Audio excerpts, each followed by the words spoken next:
Okay. All right, everyone. Welcome to Hebrew Institute Live, our Revelation study tonight. And we are on the second night of Pesach. Here comes Sophie. Okay, everybody's just late. I guess they were wondering if we were going to have service. Hey, Sophie. We're just getting started. Okay. And so, anyway, here we are during Pesach. And I forgot what I was looking for. I don't know. I might have been on one of my other rabbit trails for something and came across an article on Chabad.org about the 7 days of Pesach. And it just so happened how they started, okay, when they were going through the article and they were doing the different days, what happened on this day of Passover, this day, the original coming out of Egypt and everything. And the 14th of Nisan was on a Wednesday in their article. And it's like, oh, what a coinky dinky. Okay, here we are on Wednesday at exactly the same time as in the article. And I said, look at God. Okay, look at God. Because we also had said, I think it was last week, how the crucifixion would have been on a Wednesday. Okay, so here we have in this article how the Exodus from Egypt occurred on a Wednesday. Fast forward thousands of years later, the crucifixion happens on a Wednesday. So we are right in the very timing of both incidents in coming out of Egypt. All right. And so that just struck with me. And the title, I think, is going to be, does anybody really know what time it is?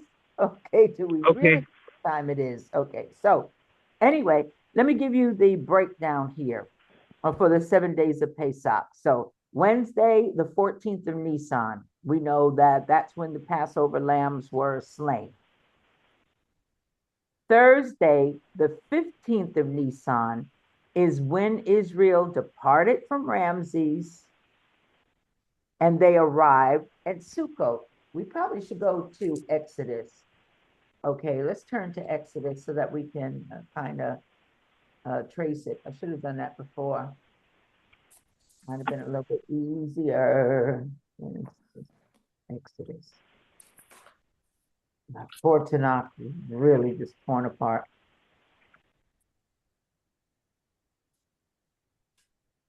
Okay, let's see here. Let's see here. Okay, chapter 12, we know is where he gives the, okay, here we go. Okay, in chapter 12, okay, we're on the 15th day. Okay, chapter 12, verse number 27. They go, which is a Thursday. They depart from Ramses and go to Sukkot. Hello, Sukkot. Now, what do you notice about that date, the 15th?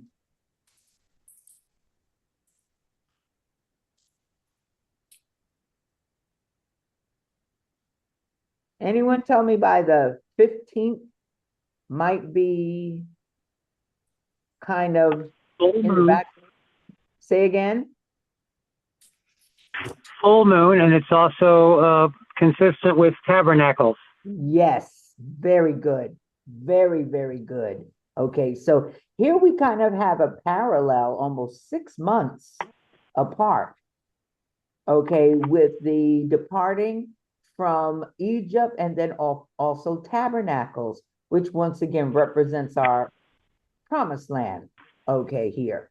So anyway, on the 15th, which is a Thursday, they depart from Ramses and they arrive in Sukkot.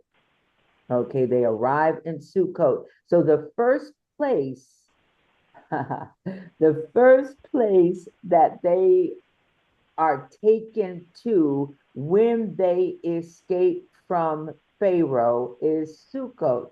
Why is that place important also? Why should that ring a bell of remembrance? Can anyone remember? Jacob, I believe, was Jacob, yes. When Jacob ran from Laban, he went to Sukkot. So can you kind of see how we're following a little path here? Okay, Yep. with Jacob. Okay, Jacob and then the descendants of Jacob. So we're on the 15th, which is a Thursday.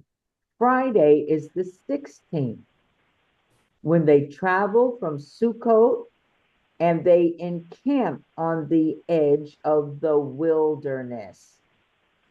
So Wednesday is the 14th, they slay the lambs. Thursday, they depart from Ramses and they arrive in Sukkot. Friday, they travel from Sukkot and they encamp on the edge of the wilderness. Okay, they're on the edge of the wilderness. That's Friday. Okay, and that's the 16th. The 17th, of course, is a Shabbat. Shabbat. So they remain encamped on the Shabbat. Then come that evening, which would be the first day of the week or Sunday, which is the 18th. The 18th and the 19th, they're traveling. It winds up being like a day and a half. Okay. And then on the 20th, so that's Sunday and Monday. 18th is Sunday, 19th is Monday.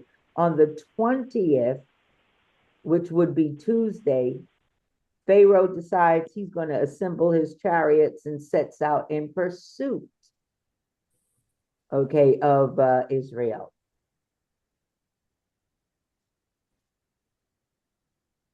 On the 21st of Nisan, which would be a Wednesday again, that evening, we know Israel enters into the sea.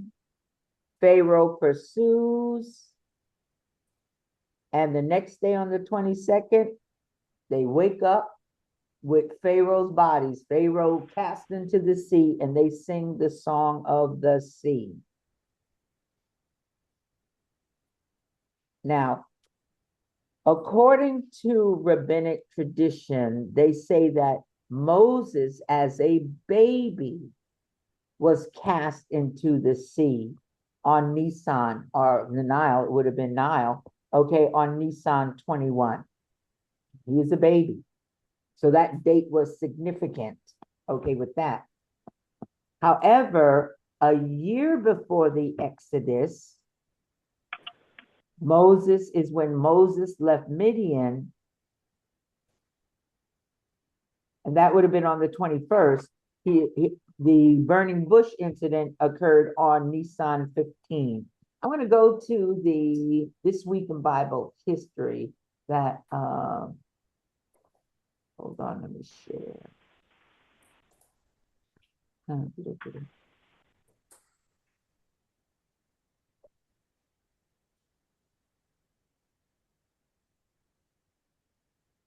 Okay, so you see This Week in Bible History. So Sunday was the 11th. All right. The reason I want to go over this is so that you can see, or if you see any certain patterns of things coming up. So here we have, what is this? Mass circumcision on the 11th. So here, following the Jewish nation's crossing of the Jordan into the land of Canaan, okay, they arrived there, all right, cross Jordan on the 10th of Nisan, and in preparation for the bringing of the Passover offering, all the men were circumcised under the guidance of Joshua. Due to the weather conditions in the desert, which were not conducive for the healing of wounds throughout the 40-year desert sojourn, only the tribe of Levi circumcised their sons. That's, I guess, tradition. I don't know. There's nowhere in the Bible where it says that, but we'll take it as tradition there. But we do know that this occurred during that time. So this week is a time of, I'll say, crossing over. It's a time of transition from one area into another, one destiny into another, and just pay attention to the dates and the timing and what's going on. Now, Abib 11, which would have been, I think, Monday.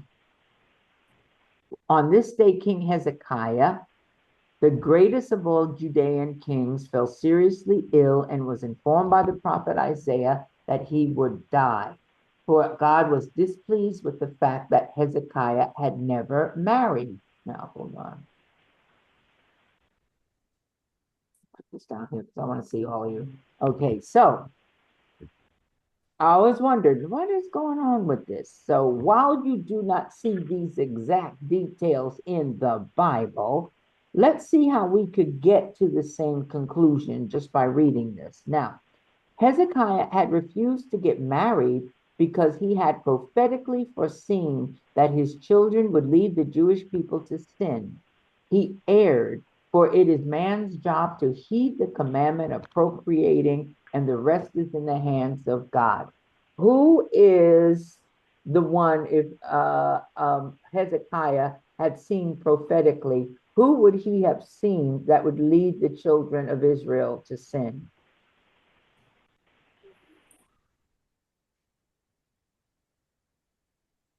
Anybody know the name of his son?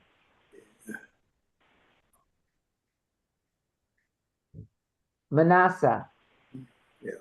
Remember, Hezekiah's son was named Manasseh. So anyway, Hezekiah asked the prophet to pray on his behalf, but he refused, insisting that the heavenly decree was final.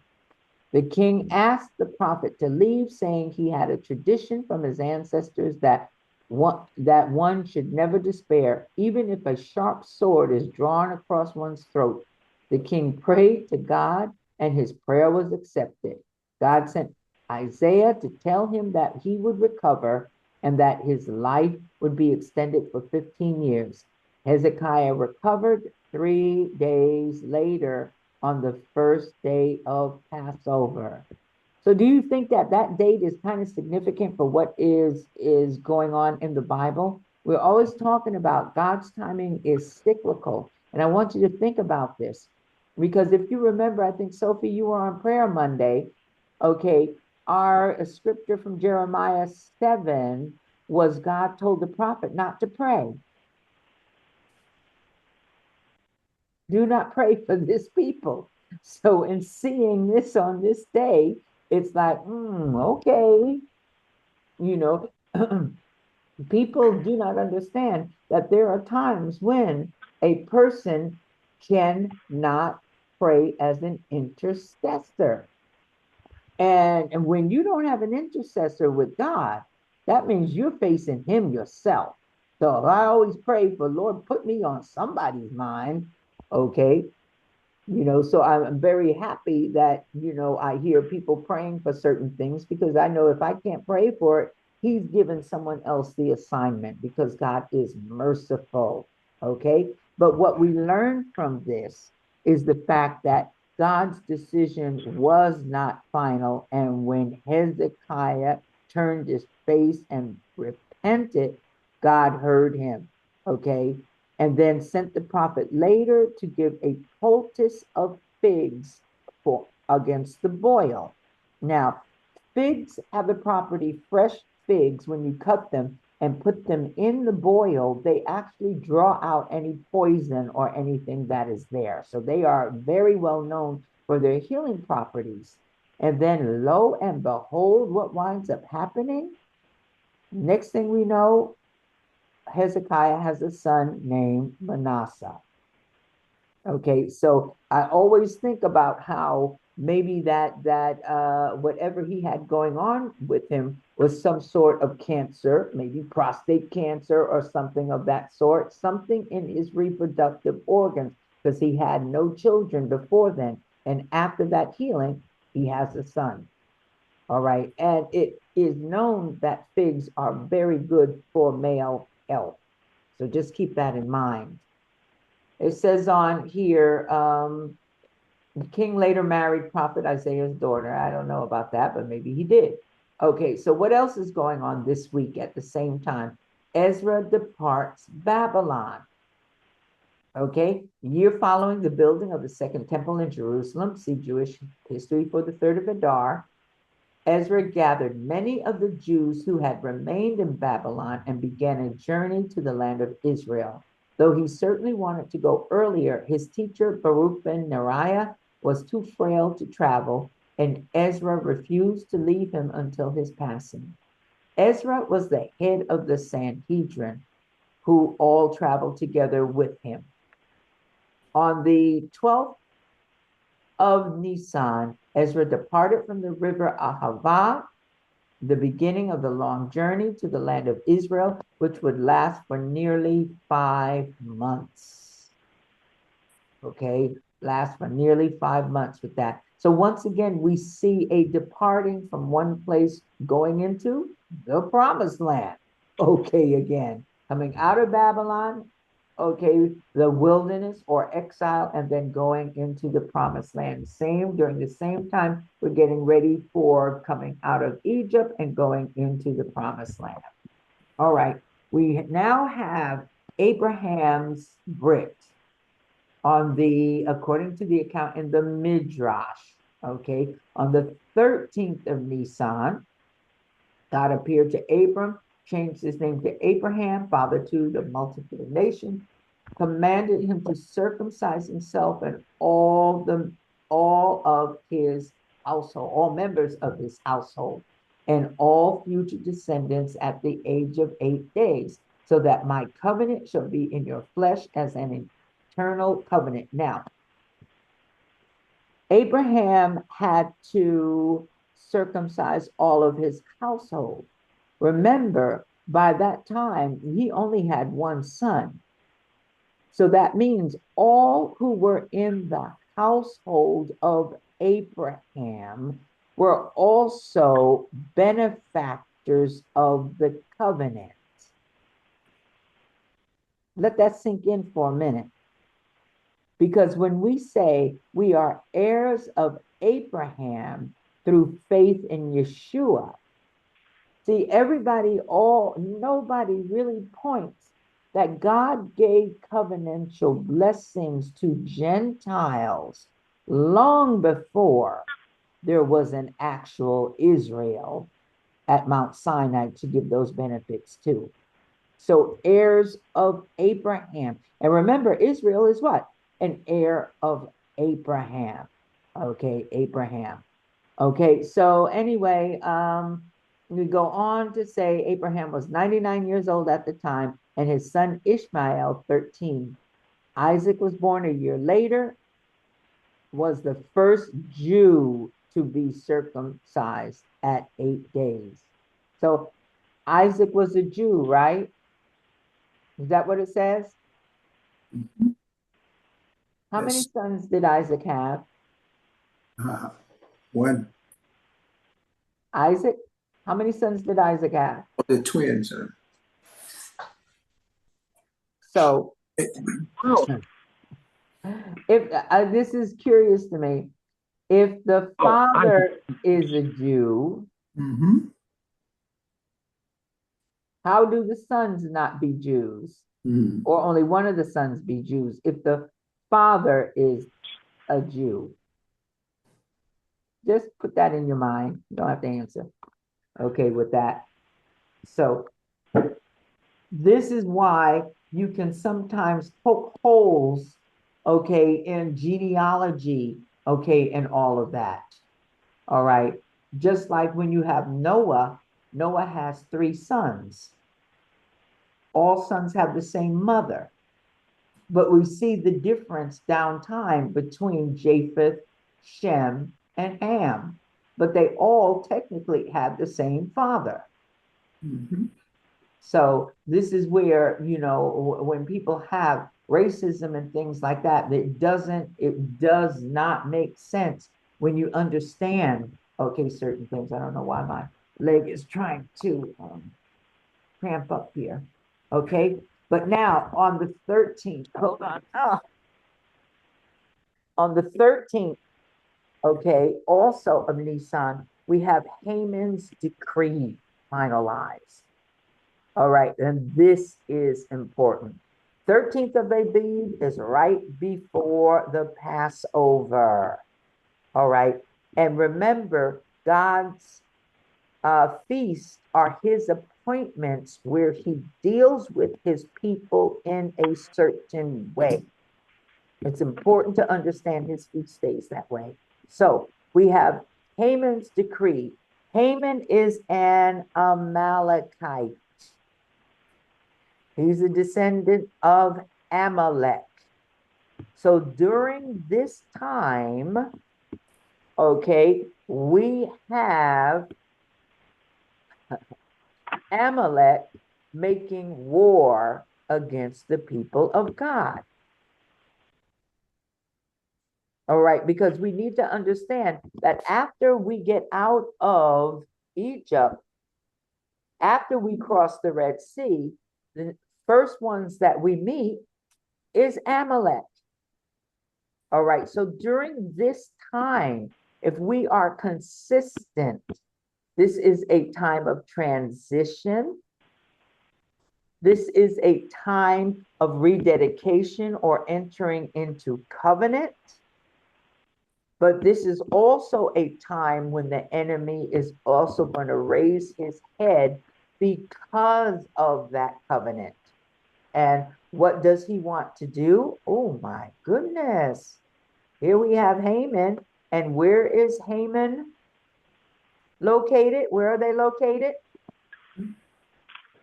Or Okay. not too far from Geography. where the fighting is now, in Iran. Right, right. So here we have, okay, Iran in the news, Tuesday. Bible news, okay, again. And this is where, all right, the king endorsed Haman's plan. And it's important to understand how the enemy wants to come at you during this time. His plan is to destroy, to kill, to annihilate all from young to old, infants and women on a single day. Also take the spoil, okay, and also take the spoil. So it's complete annihilation. That is his plan that is sealed on that particular day. So that would have been Tuesday. Now, always remember, Haman's plan was not canceled. His plan was not canceled. So let's continue reading this. On Nisan 13, hold on, 11 months before the date chosen for the massacre, proclamations of the decree were drafted and dispatched to all 127 countries of the Persian Empire. Mordecai told Esther to go before the king and plead for her people. Esther asked that a 3-day fast be proclaimed on Nisan 14. We have the Passover. Nisan 15, there we have unleavened bread, and 16, including the first 2 days of Passover, in which all Jews would repent and pray for the success of her mission. So what would you consider this to be a good time to do?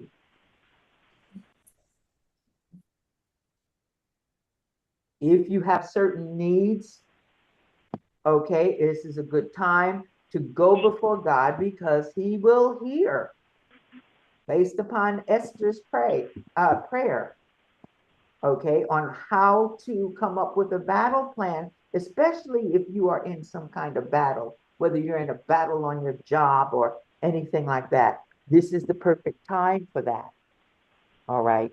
Now, once again, on the 15th, which would be today, on the 15th of Nisan in the year 2018, okay, 2018 from creation, God forged a special covenant with Abraham in which the destiny of the Jewish people was foretold.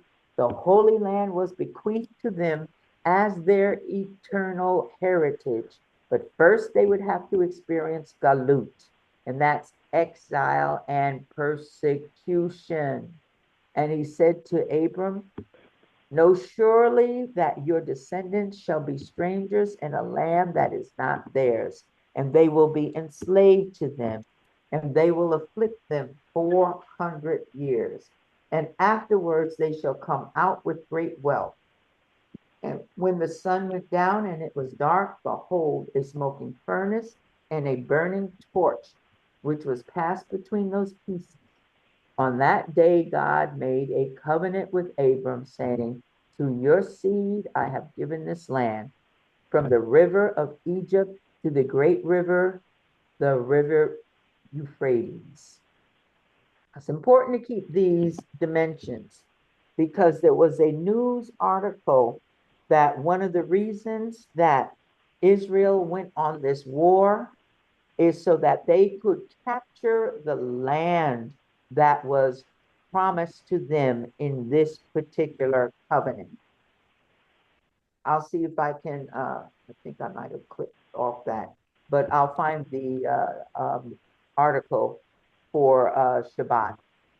So we have a time of entering into a covenant, the covenant between the parts, but we saw that before. Abraham's Brit, but also Haman's decree is a type of covenant also. Okay, it is also a type of covenant where those come into agreement. The problem is they're coming into agreement to destroy God's people as opposed to coming into agreement, okay, to benefit God's people. So be careful who you come into agreement with, either God or the enemy of God's people. Either way, this is a time for things in the covenant to come to pass. All right, let's go. Abraham battles 4 kings. My goodness. You think it's any accident that during this time we're in a battle? 4 kings, nations. Oh, God, can't make this up. When Lot was taken captive by the 4 kings who conquered the 5 cities of the plain, Sodom, Gomorrah, Admah, Zeboim, and Zoar. Those are the same ones that get destroyed a couple of chapters later. Abraham, aided only by a small band of loyal servants, went to battle to rescue his nephew. The night divided for them, for he and his servants, and they defeated them, pursuing them to Hovah, which is to the left of Damascus. That's Syria, guys. And he recovered all the property. Also his kinsman Lot and his property were recovered, and also the women and the people. That's in Genesis chapter 14, 15 through 16. So here we have once again a battle between God's people and the enemies of God's people, just like what? Haman's decree. Okay, once again. All right, but it's a time of victory. One is a battle against you, one is victory for you. So during this time, we know that Haman had his plot, but during this time also is when Esther and Mordecai came up with their counter plan for Haman's plot. So I see, I am working on some things. Okay, now this is a perfect time once again to write that decree. Okay, write that decree because we're right at the beginning. We're at the exact same time in the Bible that Esther wrote the decree that is fulfilled on Purim. Okay, months down the line, 11 months down the line. So here we have angels visit Abraham. Okay, this would be in Genesis chapter 18. So on the 3rd day following his circumcision at age 99, 3 angels visited Abraham. Raphael healed him, and Michael informed Abraham and Sarah that in exactly 1 year a son will be born to them. The 3rd angel, Gabriel, proceeded to Sodom to destroy the wicked city. Now, we know in the Bible, it says 3 came, and Yahweh stayed with Abraham, and the other 2 went into Sodom. So some of this, once again, okay, is, I'll say, a tradition, because that's not what the Bible said. happened in Genesis chapter 18. All right.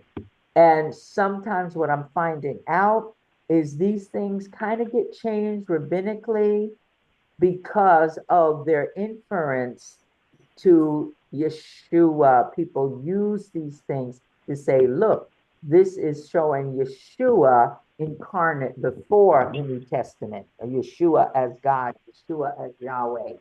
Okay, so some things get changed. I'm going to go over an article on Shabbat, okay, about certain things, how Pesach got changed to matzah because Christians started using it as Yeshua, the Passover lamb. All right, so we have during this time a visitation or revelation, God giving revelation of what it is he wants to do. This is an ideal time, okay, that he gives revelation about battle plans.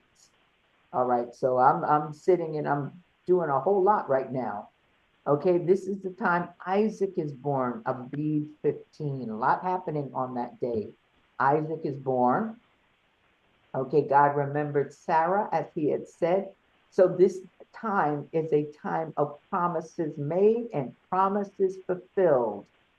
Promises made the year before, promises fulfilled. All right. So this is a time of talking with God.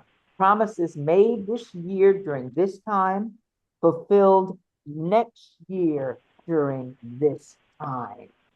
Okay? Or promises fulfilled now. When was that promise made? Was it made last year?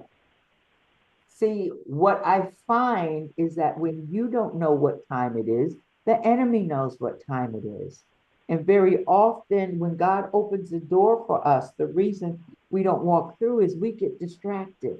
And when we get distracted, those resources that were meant for us often get flowed into someone else's hands.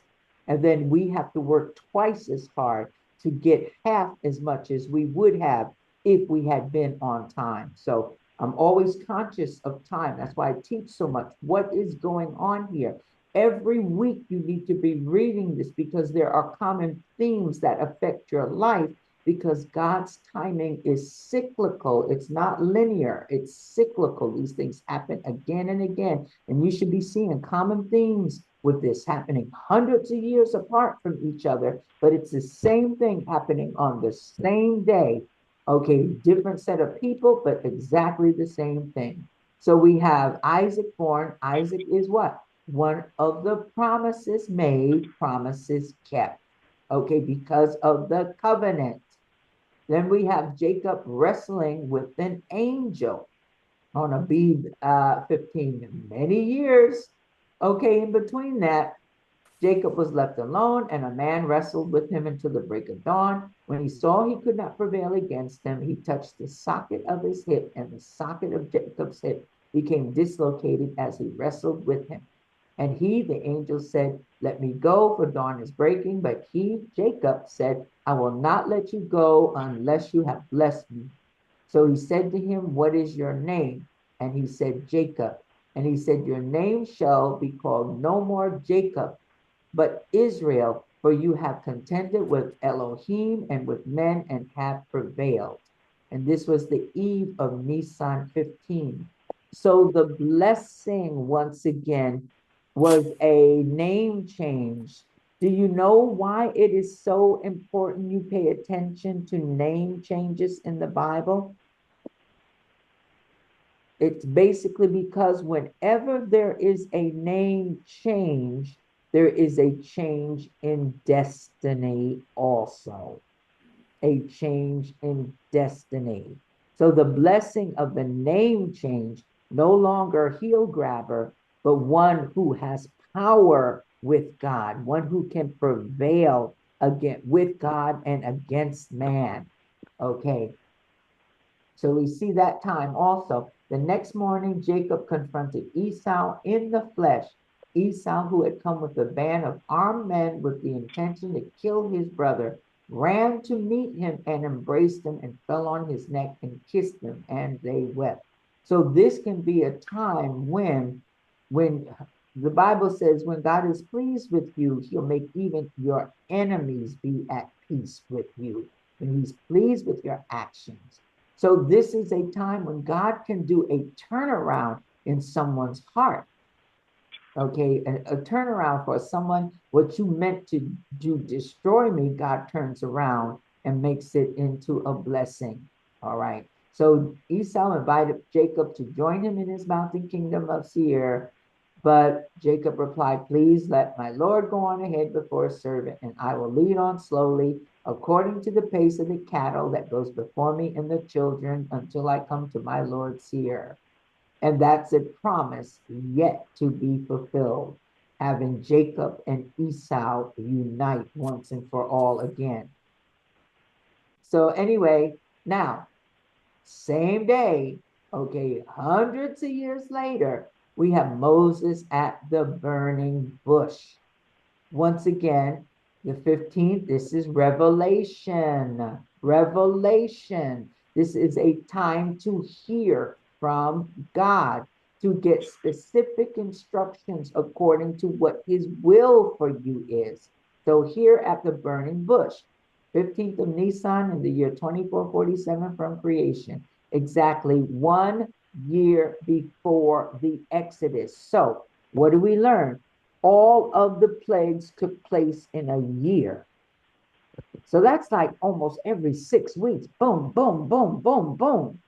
Okay, you talk about stress. I know those people were stressed out. So Moses was shepherding the flocks of his father-in-law Jethro at the foot of Mount Sinai when God appeared to him in a thorn bush that burned with fire but was not consumed, and instructed him to return to Egypt before Pharaoh and demand in the name of Elohim, let my people go so that they may serve me. For 7 days and 7 nights, Moses argued with God, pleading he is the wrong person for the job before accepting the mission to redeem the people of Israel and bring them to Sinai.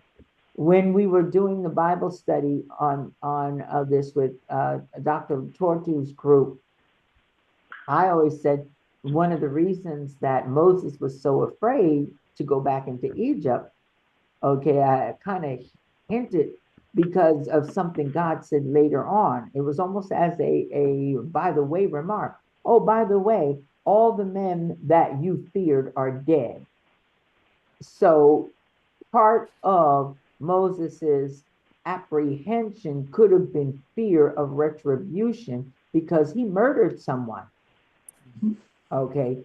And as a Hebrew, okay, him murdering an Egyptian, that would have been an immediate death sentence for him. But Yahweh lets him know all those that you feared, okay, are dead. You don't have to worry about them anymore. So you can go ahead and do what you have to do. But I wonder if God had told him that in the beginning, if things would have been different. Who knows? So we have Moses at the burning bush getting, okay, the command about how to lead the people. And then a year later, the stroke of midnight, Nisan 15 of the year 2448 from creation, 210 years after Jacob settled in Egypt, 430 years after the covenant between the parts. It's important to understand that they were not in Egypt for 400 years, but they were in the promised land, okay, for over 400 years. The whole, I'll say, exile consists of the promised land before going into in Egypt, and then the 210 years in Egypt. So God visited the last of the 10 plagues on the Egyptians, killing all their firstborn. Earlier that evening, the children of Israel conducted the first, in quote, Seder of history, eating the roasted meat of the Passover, offering with matzah and bitter herbs. You know, those are really the 3 things that are required: your lamb, your matzah, and your bitter herbs. Okay? And the rest of it, a lot of it is tradition, the stuff that we do. And sprinkling the blood of the sacrifice on their doorposts as a sign that God will pass over their homes when inflicting the plague upon the Egyptians. Pharaoh's resistance to them to free them was broken, and he virtually chased his former slaves out of the land. Several million souls, okay, 600,000 adult males plus women and children, and a large mixed multitude of non-Hebrews who joined them, left Egypt on that day and began a 50-day trek to Sinai and their birth as God's chosen people. Now, what is funny about this, or similar to another incident where people joined, okay, joined the Israelites because of fear of what might happen to them.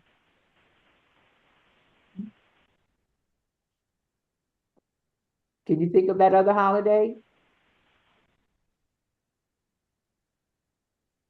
Hanukkah. Uh-uh. Not Hanukkah. Oh my gosh. Esther. Yes, Purim. You're very good. Very good. Purim. Okay. So this is funny, Ed. I want you to think about this. They start seeing God's retribution Mm-hmm. and God's favor. And all of a sudden, those who were haters become lovers. Okay. All of those who were on the side of Pharaoh now regret their choice and want to join, okay, the side of those who they see God's favor on. Does it sound kind of familiar now? So we see that a large mixed multitude, okay, joined with them. All right. During this time, we have Queen Vashti executed. On the seventh day of his royal feast, that was from Nisan 9, King Ahasuerus demanded that Queen Vashti appear unclothed to display her beauty before all the attending guests. When Vashti refused this obscene request, the king had her executed. So you mean there were a whole bunch of rich people that were demanding to see a naked woman, to actually abuse this woman at a party they were invited to during this time? Release the book of Esther. We want their names. Okay, we want the names of those kings. So her ignominious death, okay, on Shabbat was divine retribution for her penchant to force Jewish girls to work on Shabbat and pave the way for Esther to become queen and save the Jewish nation from Haman's plot.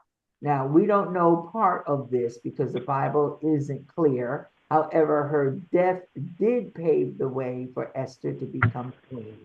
All right, so we also have in this time Daniel in the lion den. He was cast into a den of hungry lions by Darius of Persia. Here we have Persia in the news again for violating a royal edict that no man may pray to any god save the king for 30 days. Wow. In other words, if you do not swear loyalty to that king, you will be persecuted. Wow.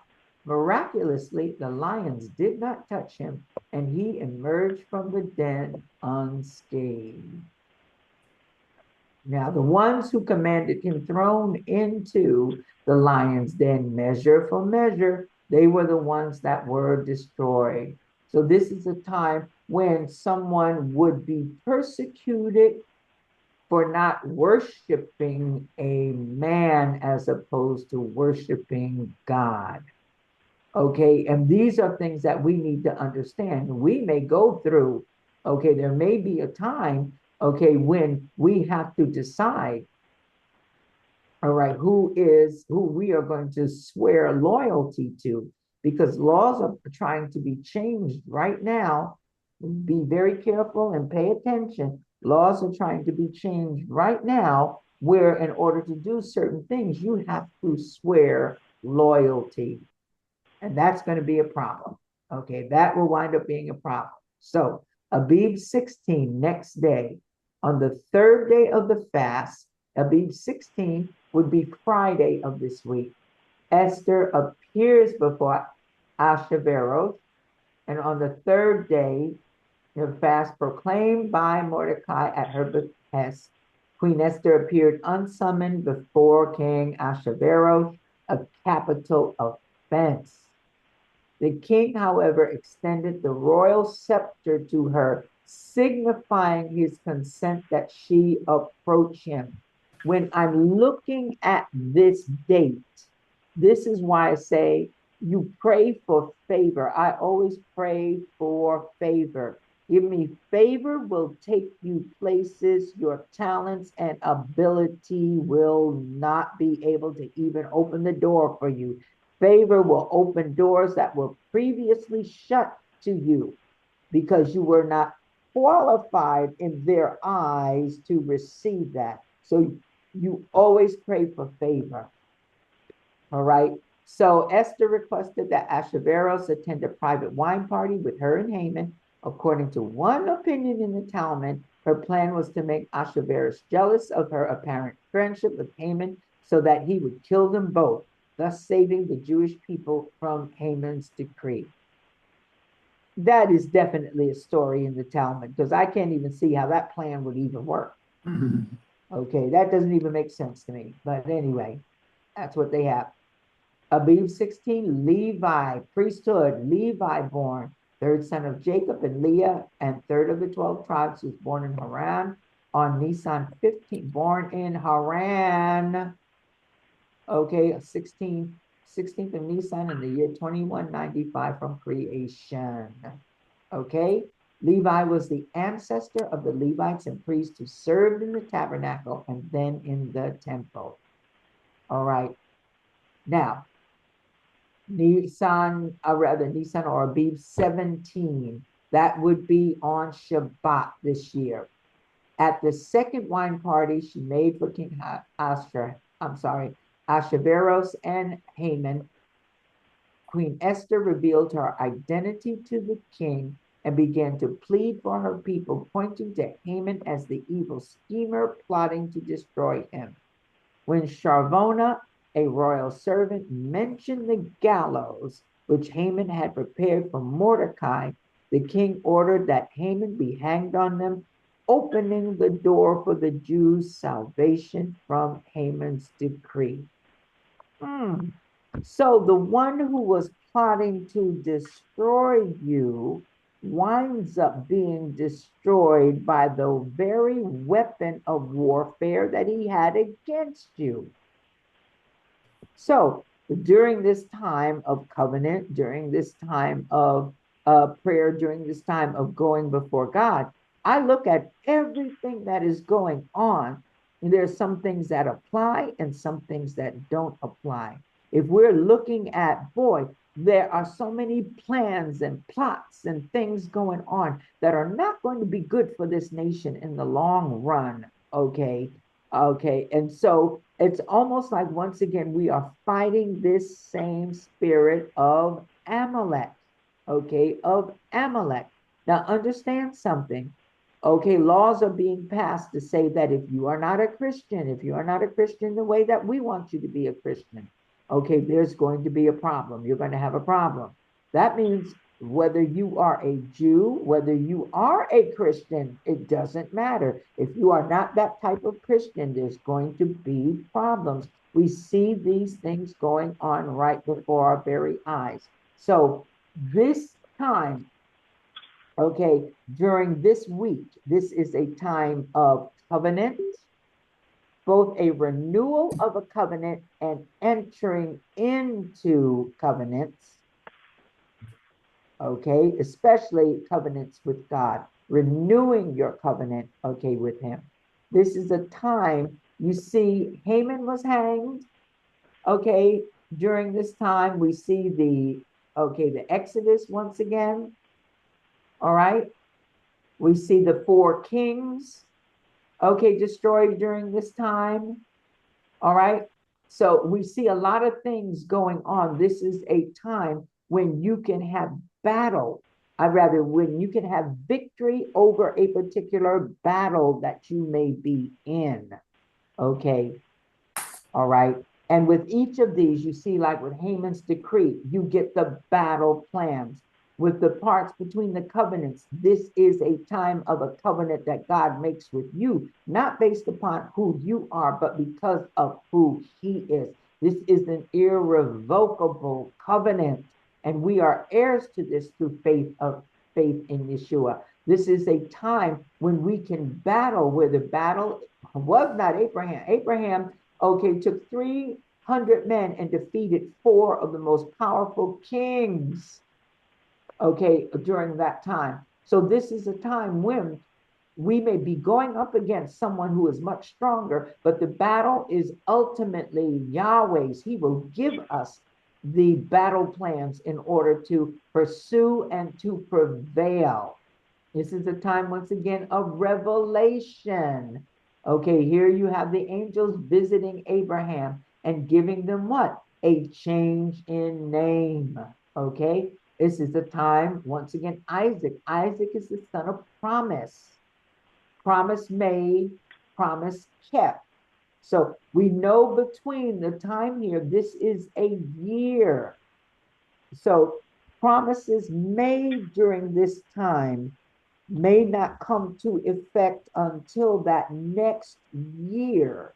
Too often people want microwave. God says it, and before it's even out of his mouth, it's manifesting before you. Doesn't always work that way. God will take certain, and it depends upon what is that promise, what is dependent upon that promise coming to pass, because there is a time frame connected with that. Okay, God uses the natural at times in a supernatural way. Isaac's birth was supernatural in that Sarah and Abraham were beyond their ages, okay, for reproducing at that point. However, when Sarah conceived, she goes through 9 months. Okay, he didn't just zap her and boop, there goes the baby. Okay, so he used a natural occurrence, but a supernatural way of having that done. So God can work in both. In other words, what do you give him to work with? Sarah had to be willing to do what was necessary. What did she say? Shall I have pleasure with my husband at this age? Well, obviously, yes, Sarah, you did, because 9 months later, here comes Isaac. Okay, so you have to be willing to do your part in order to receive the promise. But this is a time, promise made, promise kept. You receive an instruction from God, do it exactly the way he says to do it, and then trust him for the results. All right. Okay, wrestling with an angel. This is a time of both spiritual warfare. You have Haman on one side, the angel of the Lord on the other. But this is a time when you will win that battle. That's why I always ask, do I have any Israelites in the house? Because when you accept the name of Israel and you take that name change, you not only have a change in position, you have a change in your destiny. Not only your destiny, but the destiny of all those who are with you. When you are Israel, you must remember that you have contended with God and with men and have prevailed.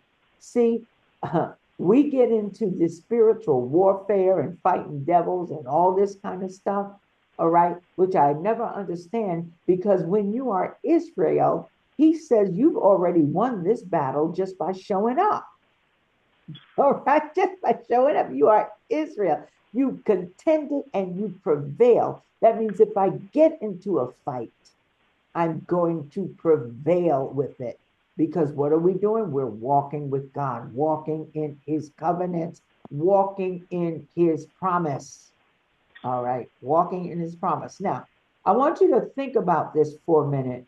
When when Jacob was going to meet Esau, and Esau originally, it says, has an intention to kill him. Remember, he had promised to kill him. He comes with a band of, what was it, about 400 men, I think. Mm-hmm. He wasn't coming for peace. He was definitely not coming for peace. But God changed okay, that. Why do you think God changed that? Why do you think, rather, why do you think that had to be changed for that particular outcome?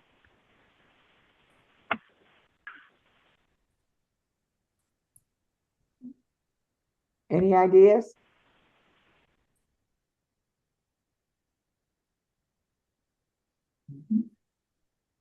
No ideas?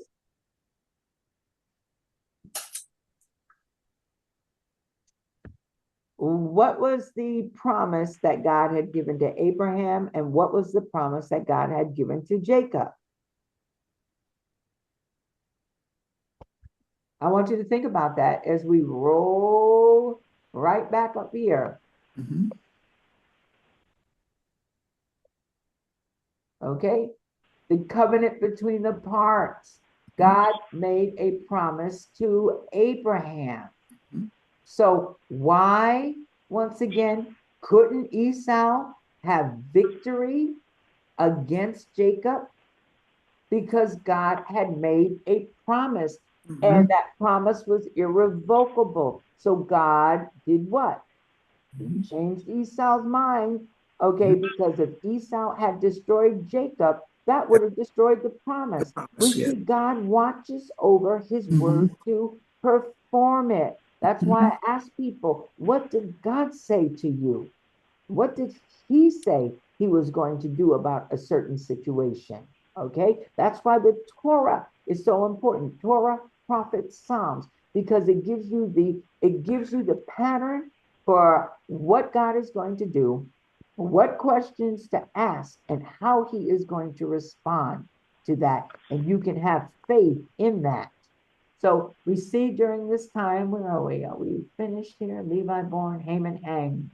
Okay, we see during this week, once again, Haman plot, but we also see his plot once again backfires on him.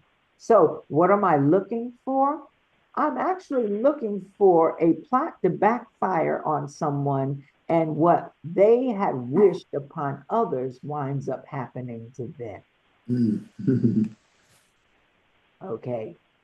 So we have a lot of things that are going on, okay, in the news right now with Israel, okay, United States and Iran. All right.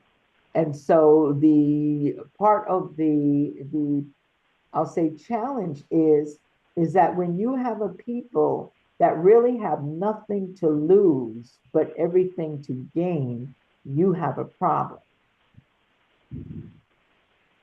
Do you have an idea of why we cannot get out of this war easily? Why we've stuck our foot in something and we can't get out of this at all? Any ideas, Ed? You're rubbing your hands together. They've been there for thousands of years, so it appears to be a trap. So, right? Right, right. Well, I want you to think about this. All right, a couple of things that were said that we kind of miss. All right, we miss between all of the hoopla and all of this stuff. Now, if the United States, a couple of things, and I brought this up in prayer. One thing, United States is making, both the United States and Israel are making this about a holy war. You make this about a holy war, it's your gods against the gods of that land. Now, here's what the problem is, once again. People need to pay attention to the fact that some of the Arab nations are backing off and not retaliating against Iraq, or rather Iran, in spite of the fact that they were bombed. And one of the reasons why is because if you make this a holy war of my God against your God, that means all those with the same God are going to do what? They're going to unite. Okay. They really have the US over a barrel, especially Iran. That is why you see them sending all of these videos and everything. because it's one three-letter word that can possibly bring this country to its knees. And that three-letter word is, Oil. that's right, control of the oil. All right. Now, it's not so much just the control of the oil, it's control of how people who use that oil purchase that oil. Because there is a standard that you have to purchase it based upon US dollars. And if that changes, what do you think is going to happen immediately to the US currency and economy?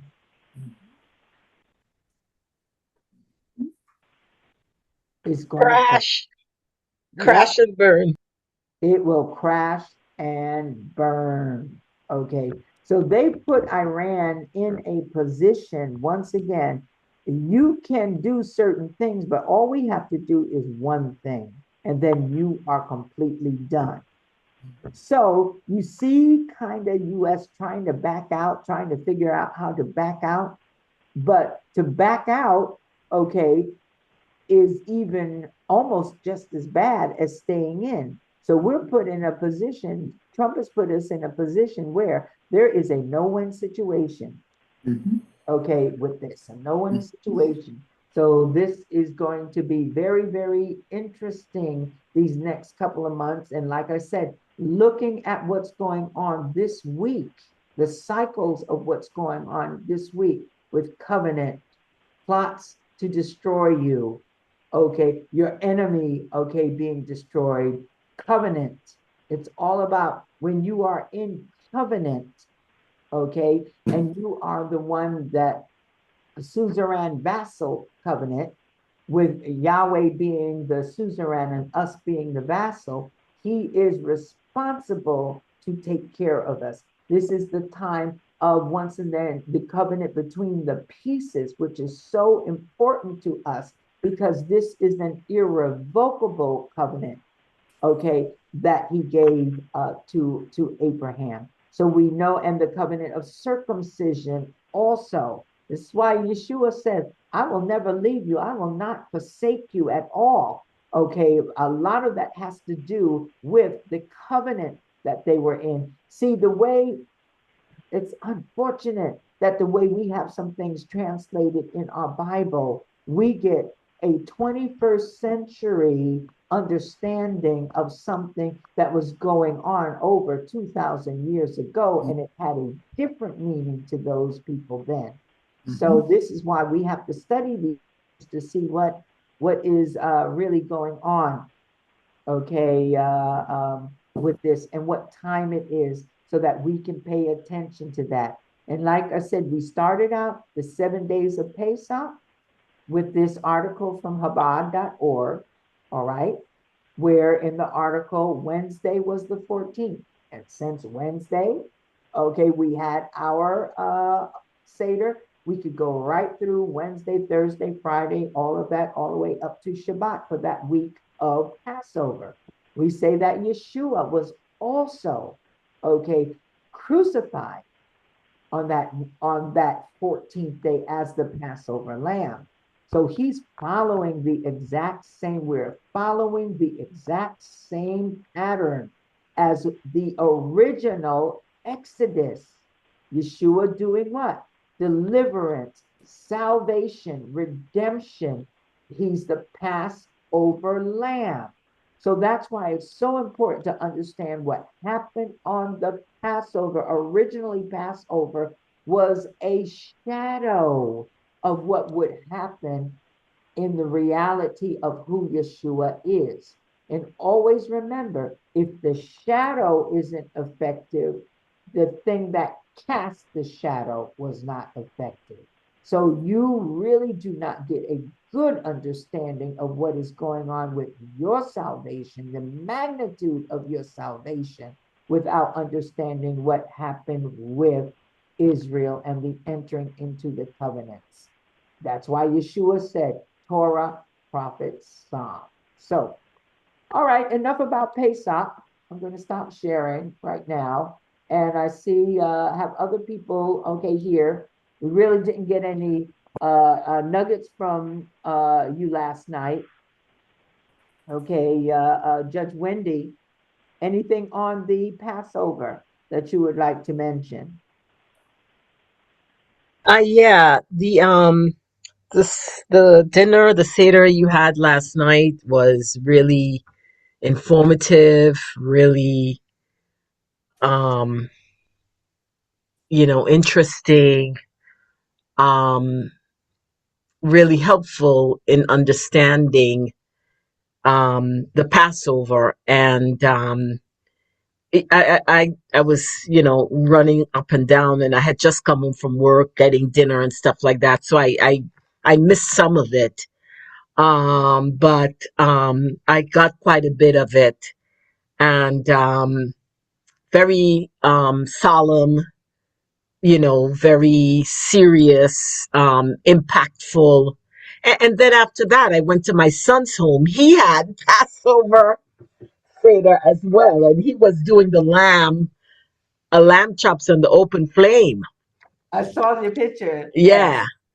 And then we had the bitter herbs with that, and he made matzah, or I guess unleavened, the kind of unleavened bread he made. Good for him. It was so delicious. Good. And the thing about it is that then we sat and we read, passages from Exodus, and he was saying that, okay, so he bought 2 racks of lamb, and you know how expensive that is. Yes. And we couldn't eat both.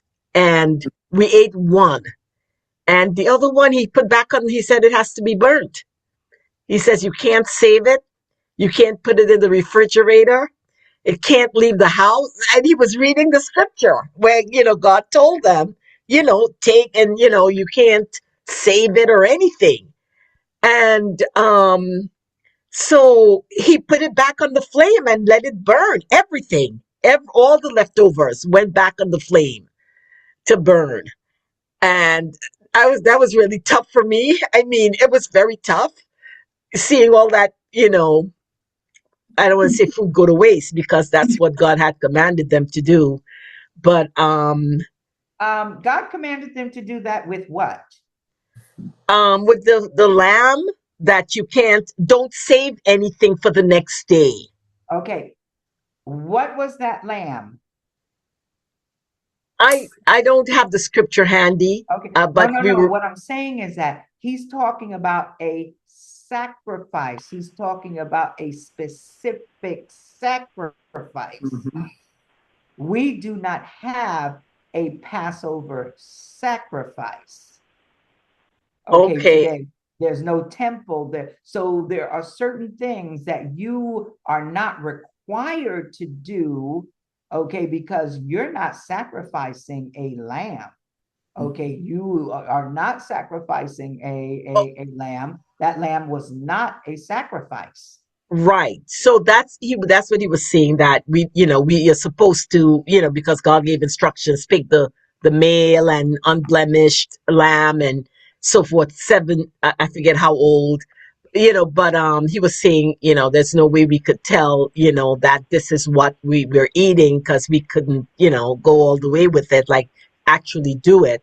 But you wouldn't want to anyway. right. And even the sprinkling of the blood on the lentils and stuff like that, he was saying we'll get arrested if we try that. And so a lot of it, of course we can't do it this time.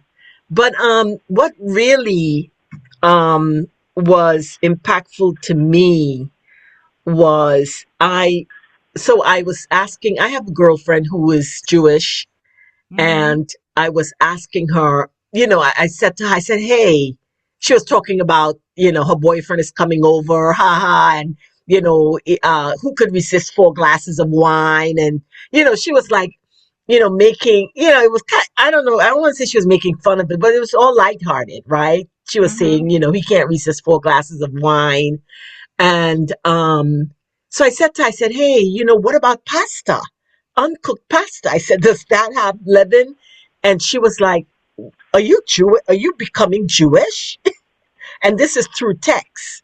are you Mm-hmm. becoming Jewish? And I said to her, I said, no, I'm just following the Bible. I said, the Bible belongs to three, Jews and Mm-hmm. Christians, uh, and so, I kind of, and then my other Jewish girlfriend at work, I was telling her how grumpy I was today because I couldn't eat my bagel. It was so hard for me today, just not eating leaven, and I didn't know you'd have such I'd have such withdrawal symptoms from withdrawing from that bagel. Oh my goodness. So I was so I was like telling her, well, what can I do? And she was telling me something about matzah and egg. I forgot what she called it, and put the matzah in the egg and then fry it, Mm-hmm. and and then but then so then I was telling her, I said, yesterday we were talking about the lamb, and I said my son burnt the rest of it. He didn't want even to leave it for the next day. She was like, oh, nobody cares. God is not looking, you Oh know. my goodness. So I'm like,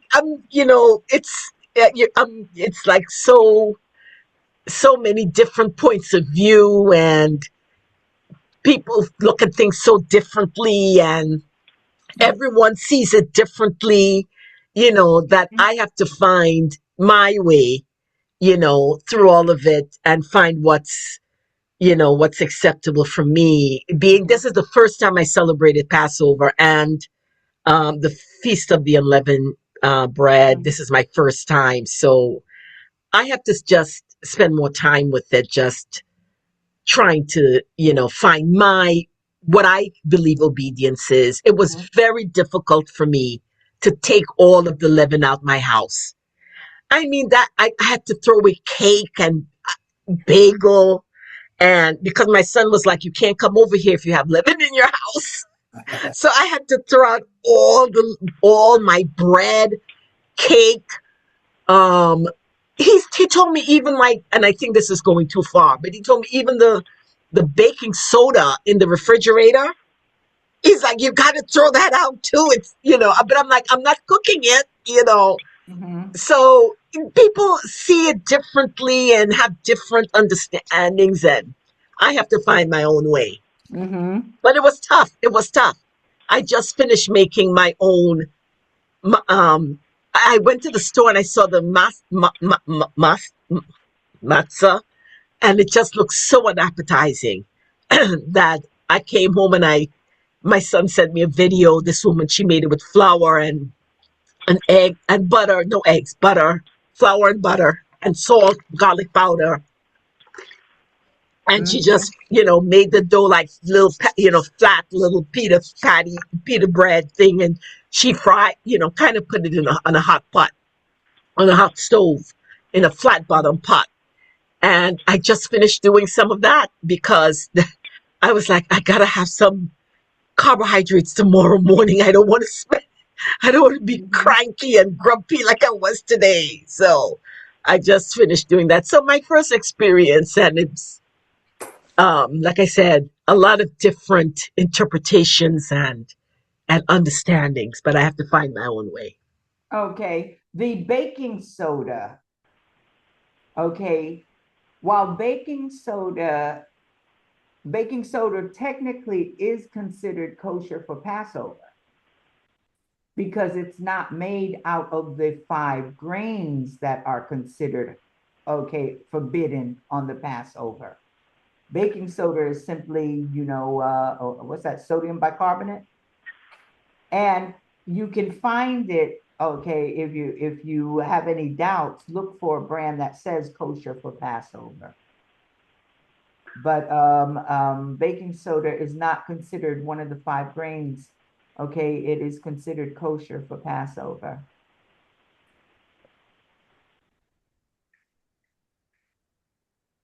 You can get and look up, kosher foods.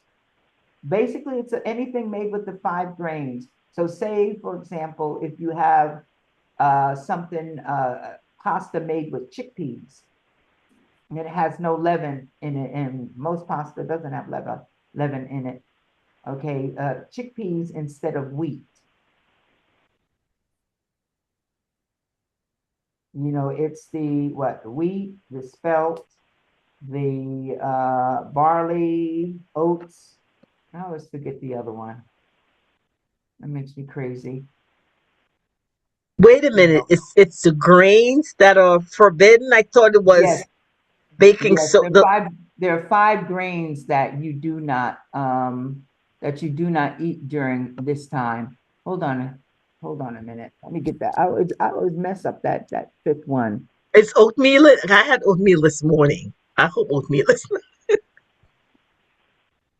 Okay, five grains forbidden on I thought it Passover. was leavening past. I thought it was just like No, bread with yeast and baking powder, etc. no, no. Why is it called unleavened bread then?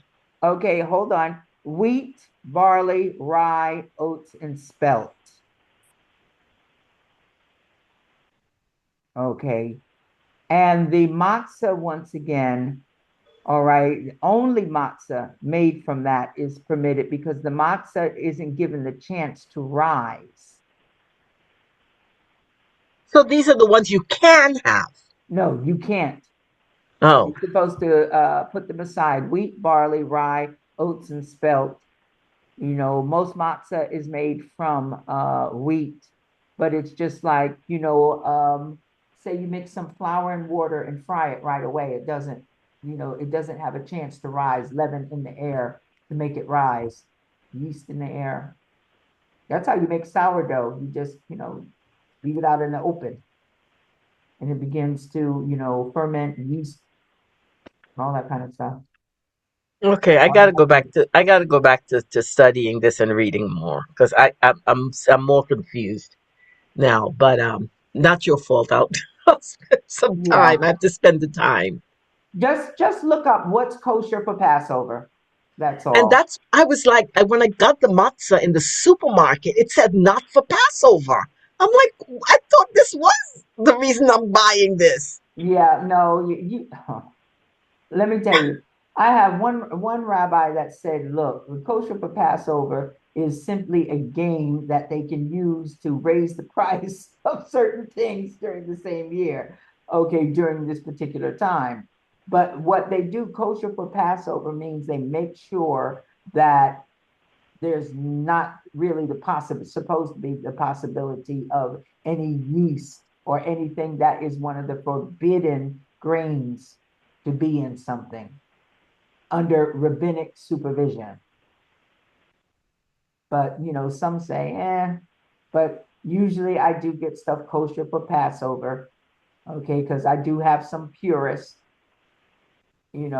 and it's good. It's a good example, anyway, just to go ahead. It says kosher for Passover. But I eat matzah all year round anyway. So that's how I got over hating matzah during the one time a year, and if you can go to the store, sometimes they have onion matzah, they have all different types of matzah. Okay. And you can eat it with, I like matzah and peanut butter or matzah and, tuna fish salad or something like that, just like a cracker. Get the one lightly salted, it tastes just like a cracker. And I eat it all year round. So you might try that, just keep matzah and figuring out ways to eat it. Okay. That way, when this time comes, hey, all I do during this time is that instead of toast, I just put now, here's something that's good, honey butter.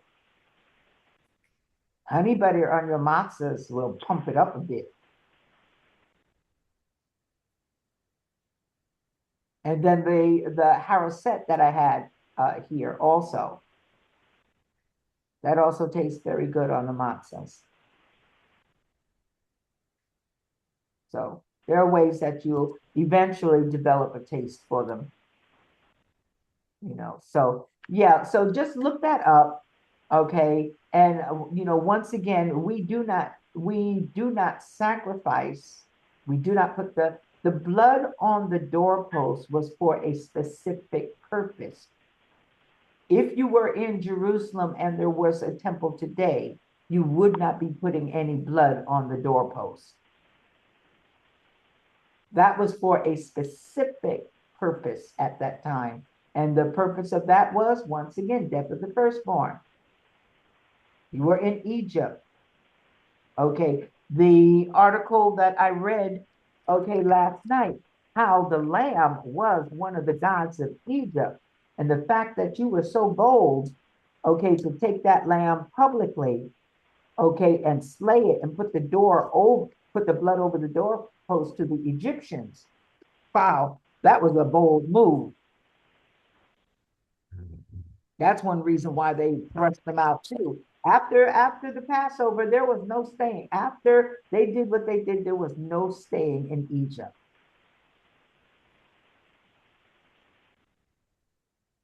So anyway, so you just have to be aware, just like we have the 613 commandments, but once again, if there is no temple, none of the commandments, okay, that require a priest to go to the temple and do thus and so, those are not applicable, okay, during this particular time. So at no point in time did any one person have to obey all 613 commandments. Just like a man cannot obey the commandments for nidah.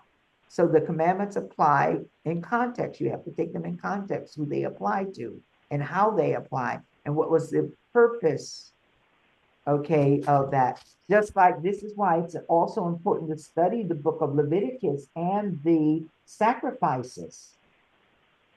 All right, because the book of Leviticus tells you how to properly handle these sacrifices. And so anyway,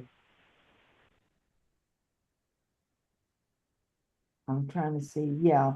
And we'll probably go over it next week. I didn't really go over, I haven't had the chance to go over the sacrifices with you, okay? Because most of the, like, for example, in Leviticus chapter 7, starting in verse number 11, the ritual of the sacrifice of well-being, that is, like your peace offering and all of that. He talks about the sacrifice. When you offer the sacrifice, it's supposed to be eaten on that day, and tomorrow, if there's any left on the third day, then you throw it into the fire. Anything eaten on that third day was not acceptable because it was a sacrifice. We have Yeshua as our Passover offering. So that adds a different dimension, on a lot of things also. Okay, so it's good to, when we see these things, all of us can say there was one time we were all Torah terrorists. And then as we begin to mature in the word and look at the word, and it's like, oh, it really doesn't mean that. But in my zealousness to do it, I was a Torah terrorist. So in time, you begin to see that's not what God meant. They were in Egypt. That was for a specific instance. There is not a tabernacle or a temple. There is no priesthood. There's no way to be able to keep this commandment as it is written. Mm-hmm. Okay, if there is no temple, if there is no priesthood. Okay, so those are things you have to look at also. Otherwise, that's how you become legalistic, but it really isn't fulfilling the purpose that you think it's fulfilling. Yep. Well, So, next year. It's always next year. It's always an experience. Every year you will learn something new. Okay, you will learn something new, a different way to do it. It's just like right now, I still have all this stuff out, but I put it up, and then all my Pesach stuff I put up. Okay, all my holiday stuff I put up so that I could just pull it out. There's a difference between this walk for a religion and a relationship. When you are in a religion, you're just preparing just for that thing right there, and then you go on about your business. In a relationship, it's just like I handed out a schedule for the next 3 years so that you should have that pretty much on your calendar to know how to plan. You know, Passover is coming up every year. So when I'm at the store and I see something that I think that the congregation would like, or something how I'm going to decorate and it's on sale, I will get it, put it aside, because I know Passover is coming up. I know Rosh Hashanah is now. I'm focused towards the fall feast right now. Rosh Hashanah, our Seder there. Even though our Seder at Rosh Hashanah is not a typical Seder, they don't usually have Seders. That's just something that we do to celebrate. Okay, to celebrate that new year. And it is significant, okay, in that it's a countdown to the not the Jubilee, but the Shemitah years. So that's how we also use that. So as you know, put these days down and you recognize there are God's appointments, the way that he deals with his people, you begin to prepare for them. They should not catch you unaware. If your boss tells you, hey, calls you today and says you're going to have a meeting on Tuesday, and these are the preparations, you're not surprised on Tuesday. Okay, oh, I have a meeting. No, he gave you enough advance warning, okay, or notice to prepare for it. And that's what these holy days do. You know, so and we had a new person here, which was really great. You know, newbie, never been to a Passover Seder before. And so that's what it's all about, being able to spread that word and teach somebody a change in their life. So, you know, think about it when you get your Seders and all that together. I invite other people over. Some people would say, well, they're uncircumcised Philistines, you know, with that. And the prohibition is no uncircumcised person, okay, should come out. And look, guys, I'm not checking.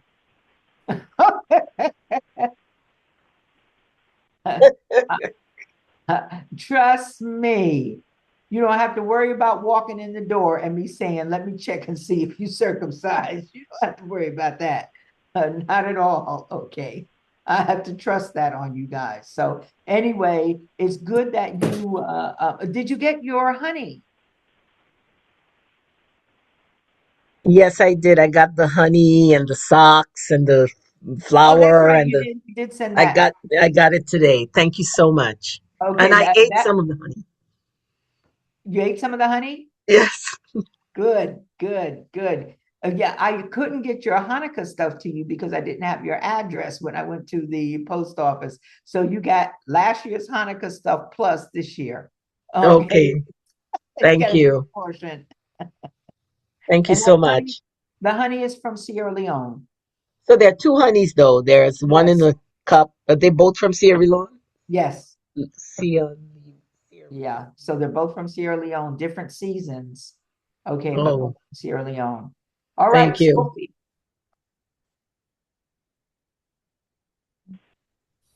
Shalom, shalom.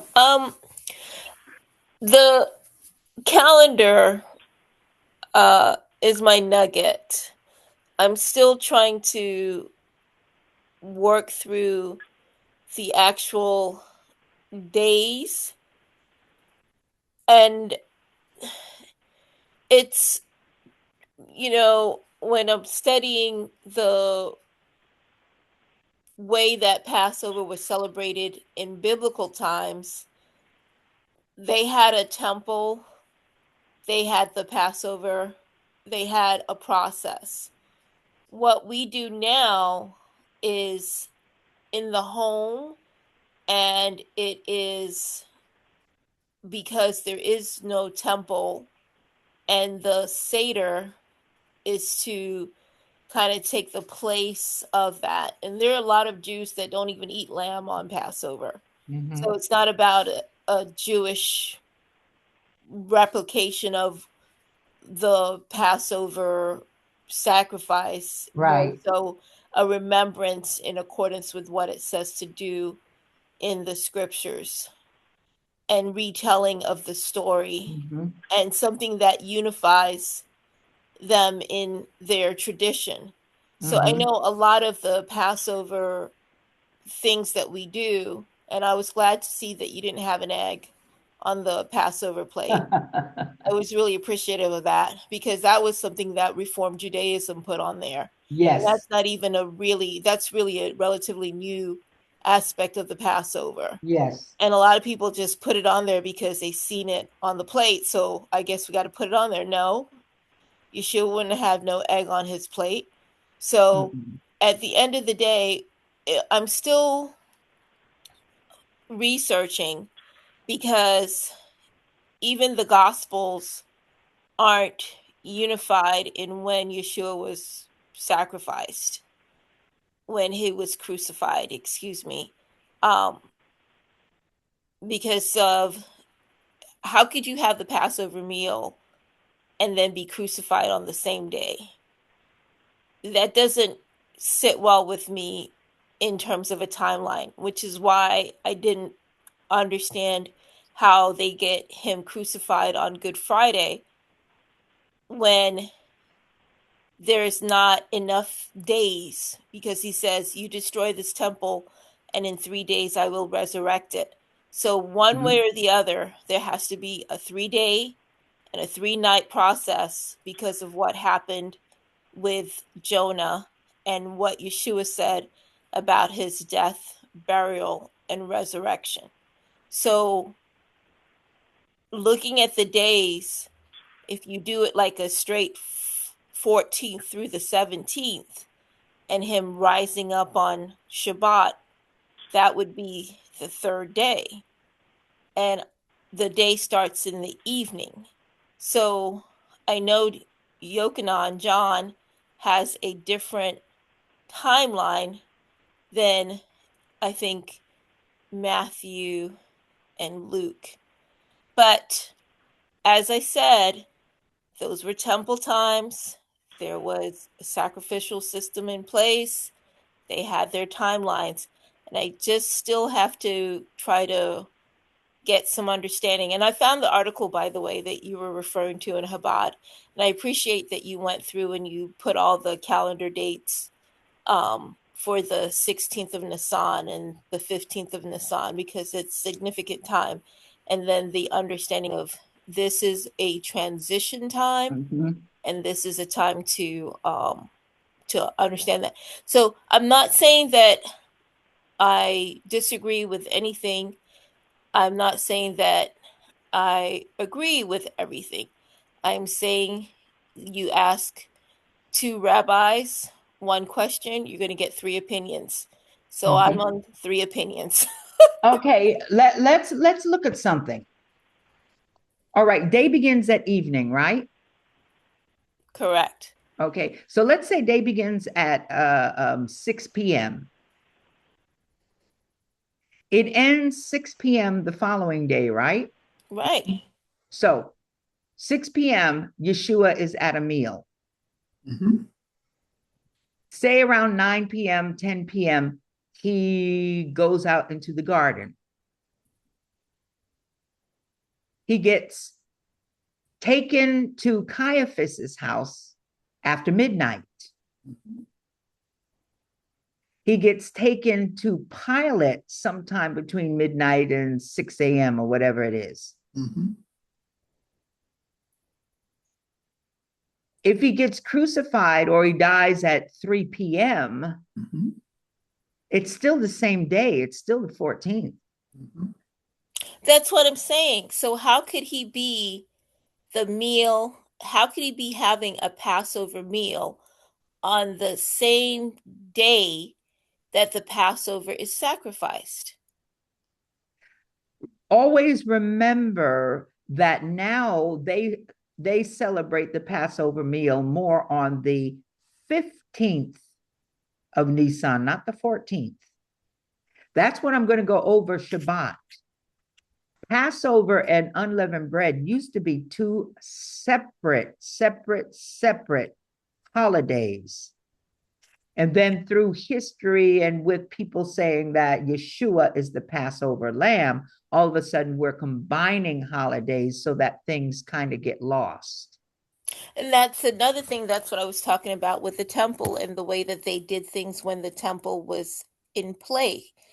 And I get it that there is that time, but then you also have to remember too that on the sixth day of the week, it's double preparation.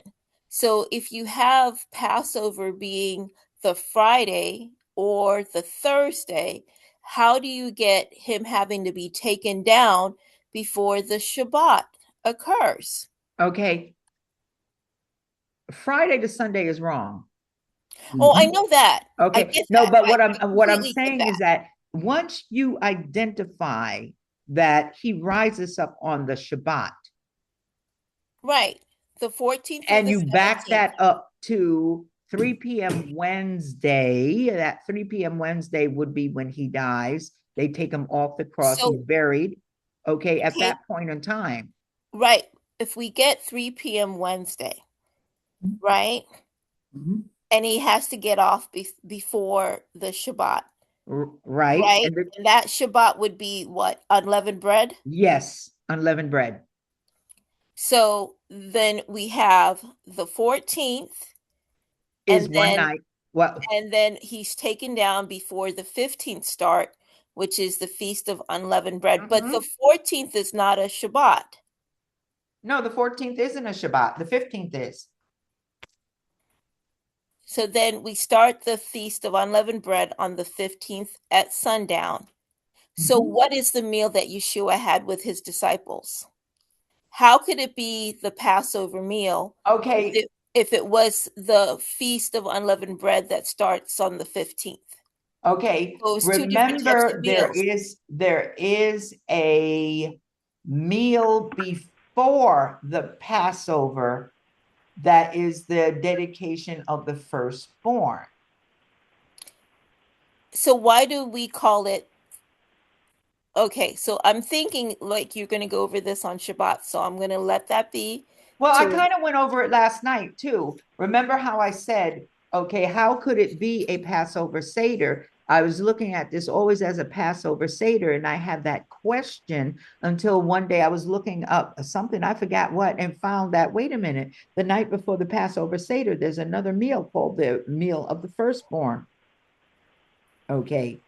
And so, and it's called, also the Last Supper, because I always had a problem with them saying this is the Last Supper, and I'm saying this is a Passover Seder. However, once again, Yeshua says, go get this place because I want to prepare the Passover, okay, the Passover with you, to eat the Passover with you. The lambs would not have been sacrificed until maybe, what is it? I forget what time. Okay, remember, there are Passover lambs that are sacrificed, and then there's the one Passover lamb that is done by the temple or by the high priest that, is like everybody has their own lamb, but there is a special sacrifice also that's done at a certain time by the high priest. Because and that remember, one could be a everybody's lamb bringing, or a goat. yes, and everybody's bringing in their stuff from early in the day. Okay, so we're stuck on what time is this? What time did that happen? What time? Okay, did that happen? Everything that was done would have mirrored something that was required to be done by someone in the temple, not the common people. The common people would have been sacrificing, okay, all day. But there's one particular sacrifice. So those are the things that you look at. Okay, like when did the original Passover? That's why going over that article was so profound, because on Wednesday, this is what they did. So fast forward it, then you can fast forward everything. Okay, when Caiaphas, remember, when he's in Caiaphas's house on midnight, okay, that's when they passed the death sentence on him. Midnight in Exodus, death angel comes over. And that would have been the 15th because the day starts in the evening. We're still once again, yes. Okay, so the 15th. But let me ask you, what is what is it you're looking to do? I'm trying to reconcile the understanding of the day he was crucified. And according to what I'm hearing you're saying here, he was crucified on Wednesday.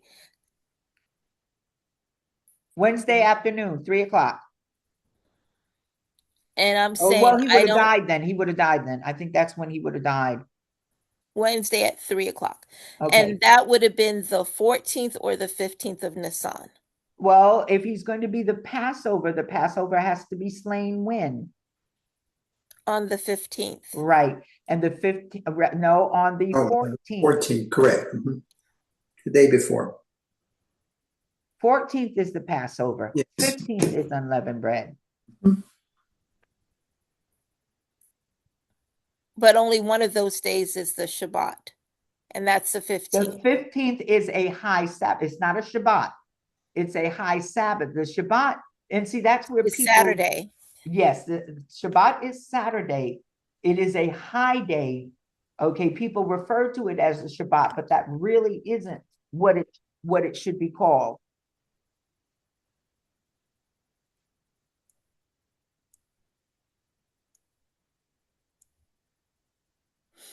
I'm just going to pause and take it all in. Mhm.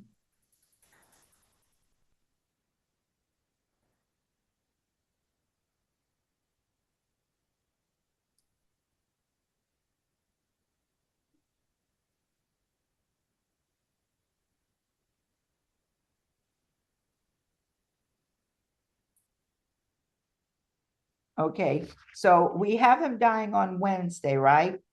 He's taken down on Wednesday and put into the tomb probably before sundown. Mhm. So it's easier to back into this. We know he's risen on Sabbath. So Sabbath would have to be the third day, right? Mm-hmm. That means Friday night would have to be the third night and second day. That means Thursday would have had to be the second night and first day.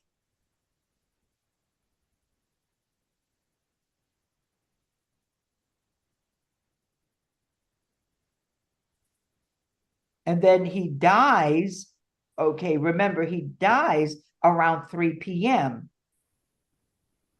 And he gets buried on, before the sundown, because that would be a high Sabbath. They had to have him in there a high day, okay, to not violate that, that high day at that particular time. So Wednesday would have to be like Wednesday evening, the first night. Thursday during the day is the first day. Friday is second day. Saturday is third day, 3 p.m. to 3 p.m.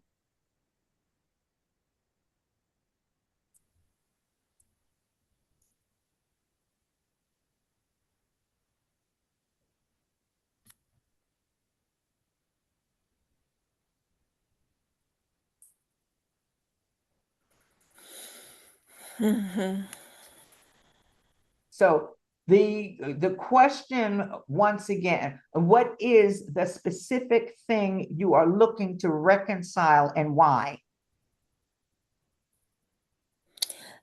What I'm specifically and I know you said it was the meal of the firstborn, right? Because I'm going to go back into the scripture and look at it in the Gospels, because if he was crucified on Wednesday, and I do believe that he was crucified on a Wednesday at 3, because that's how you get the 3 days and the 3 nights that he spoke of. When did his meal take place with his disciples? It would have been, I would say it would be Tuesday, what we call Tuesday evening. Remember, Wednesday begins Tuesday evening. It begins That still Tuesday would have been the evening. 14th. That would be the 14th. Tuesday evening would have been the start of the 14th. Okay. Evening to morning.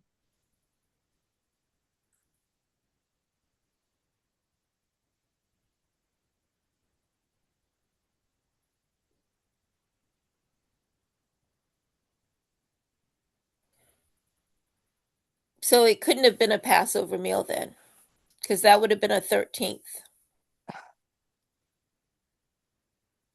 Well, it would have been the 14th, but there wouldn't have been a sacrifice yet offered. Not that particular, no, it's not a question of no sacrifices being offered. Remember, there is the sacrifice representing, say, the Passover lamb, but every family is bringing, and the Levites are there sacrificing lambs. So they would have been doing that all day because remember, everybody had to have their lamb. That's why all the priests were in the temple during that time because of the number of lambs and everything that would have had to be slain. They wouldn't start, okay, it's 12 o'clock, we got to start doing these 500,000 lambs. No, that whole day would have been. Yeah, I've read reports about how much blood was in that place. Right. It's just horrible. It's just a whole bloody mess. I think you answered my question though. Okay, but the most important thing is that resurrection. And the reason that I say that, Yeshua says, hey, okay, I'm Lord of the Sabbath. He rises up on the Sabbath day. Okay, he rises up on that third day, the Sabbath day. All right, and that's how, once again, once you understand that, you can back into everything else. Back into everything else. So you see, for example, that Tuesday evening, which is actually the beginning of the 14th day. So it's 6 p.m.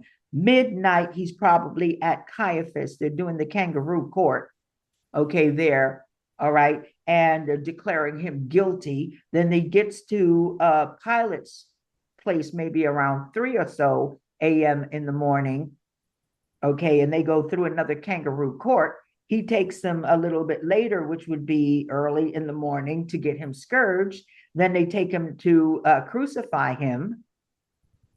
Okay, what, around 9 a.m. is that? I'm not sure. I'm just giving off the top of my head right now. And then, what is it? Noonday is when the skies turn black and everything. And then 3 p.m., okay, I think is when he dies.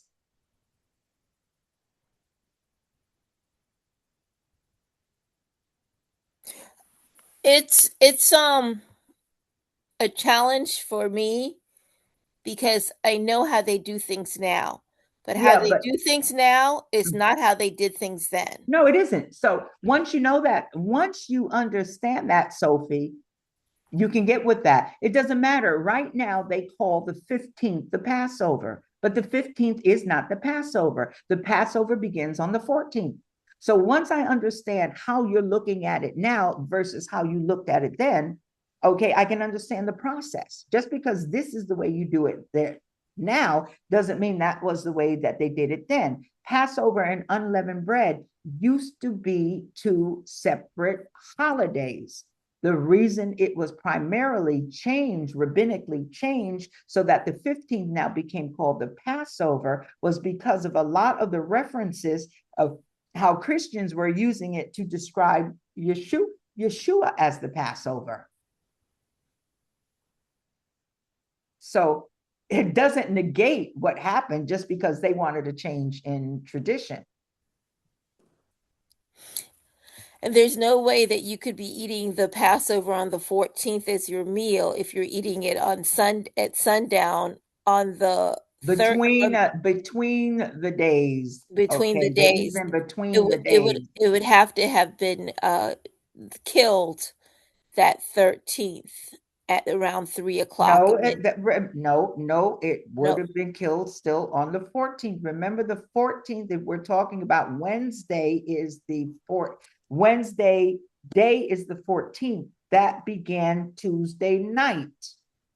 Right. So then when was that lamb having to be killed and prepared so that they could eat it the Okay, Tuesday you're night? getting, okay, once again, the temple ordinance with the high priest, there is a specific sacrifice that would have been done that has nothing to do with the rest of the Passover lambs. They had to have all the lambs for everybody slain at a certain time. That means, okay, what is your time? Okay, 9:05, between 9:10, you're slaying your Passover lamb. Here comes the next family at 9:10 to 9:20, they get theirs slain. So that's happening all day. It's happening all day. And then there's one particular Passover lamb that the probably high priest or the temple priest would have slain to represent. Okay, let me ask you this. Using today's standards in terms of the days of the week, Yeshua was sacrificed on Wednesday at 3. He would have died Wednesday at 3. Wednesday at 3. That's when he was Passover. And that was what day was that on the Hebrew calendar? That would have been on the Passover sacrifices on the 14th. Okay, Sometime so during the Wednesday 14th at 3 would have would been still be the 14th. right. So what was Tuesday at 3? Tuesday at 3 would have still been that would have been the 13th. 13th. And when did Yeshua have his meal with his disciples? After 6 p.m., which would have been the 14th. On the Tuesday evening. Yes. Okay, that's what I was getting at. Tuesday evening to Wednesday evening at 6. That's a 24-hour period. Got it. So a lot of things happened during that 24-hour period there. So the meal that he was eating with his disciples, that's considered quote unquote the Passover meal, would have actually been something he had with them on Tuesday night. But Tuesday night would have been Wednesday. It would have been the 14th of Nisan. Yes, the start of that day. Okay, Wednesday. Wednesday begins Tuesday night.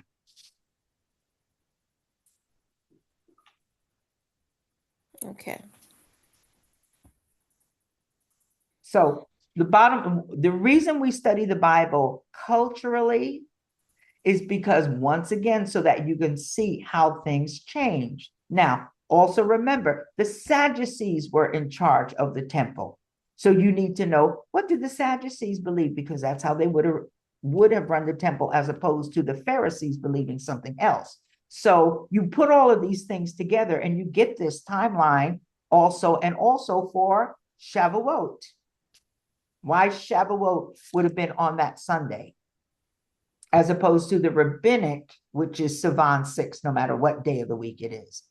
So you study the Bible culturally, you know who's who in the Bible, what they are doing, what they believe at that particular time, and it can explain why certain actions were taken.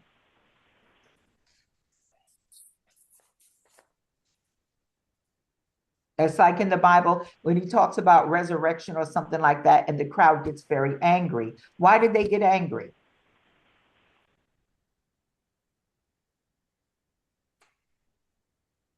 Sophie, why do you think they would have gotten angry at that? Because they had two different belief systems. Some believed in the resurrection and some did not. So who would have been in the crowd? Probably Sadducees. Sadducees. Based upon reactions, you know who's who when you know the culture.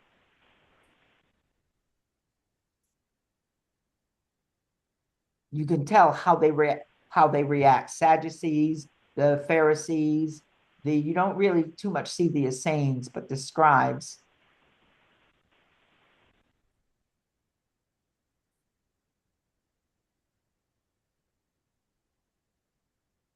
Thank you for bearing with me. That was a labor of love.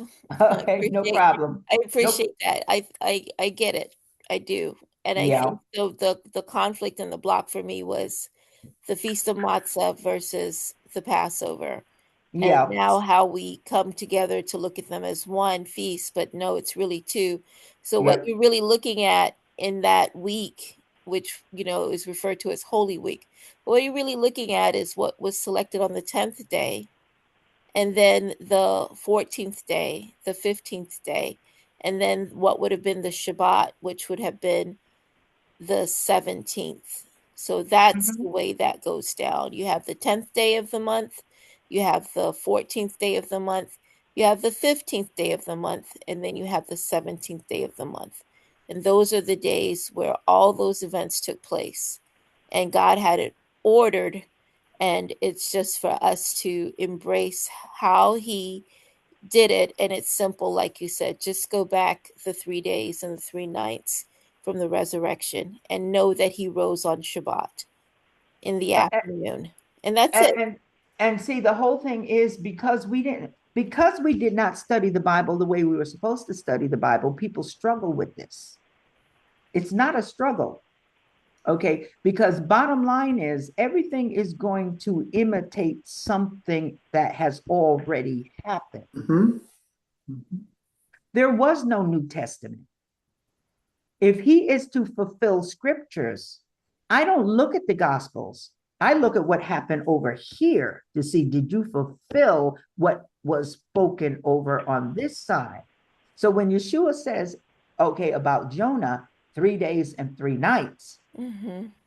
okay, I have to back into that 3 days and 3 nights. Once I understand him resurrecting on the Sabbath, then that's why he says, I'm Lord of the Sabbath. That's why, certain things there. Then I can simply just back into everything else.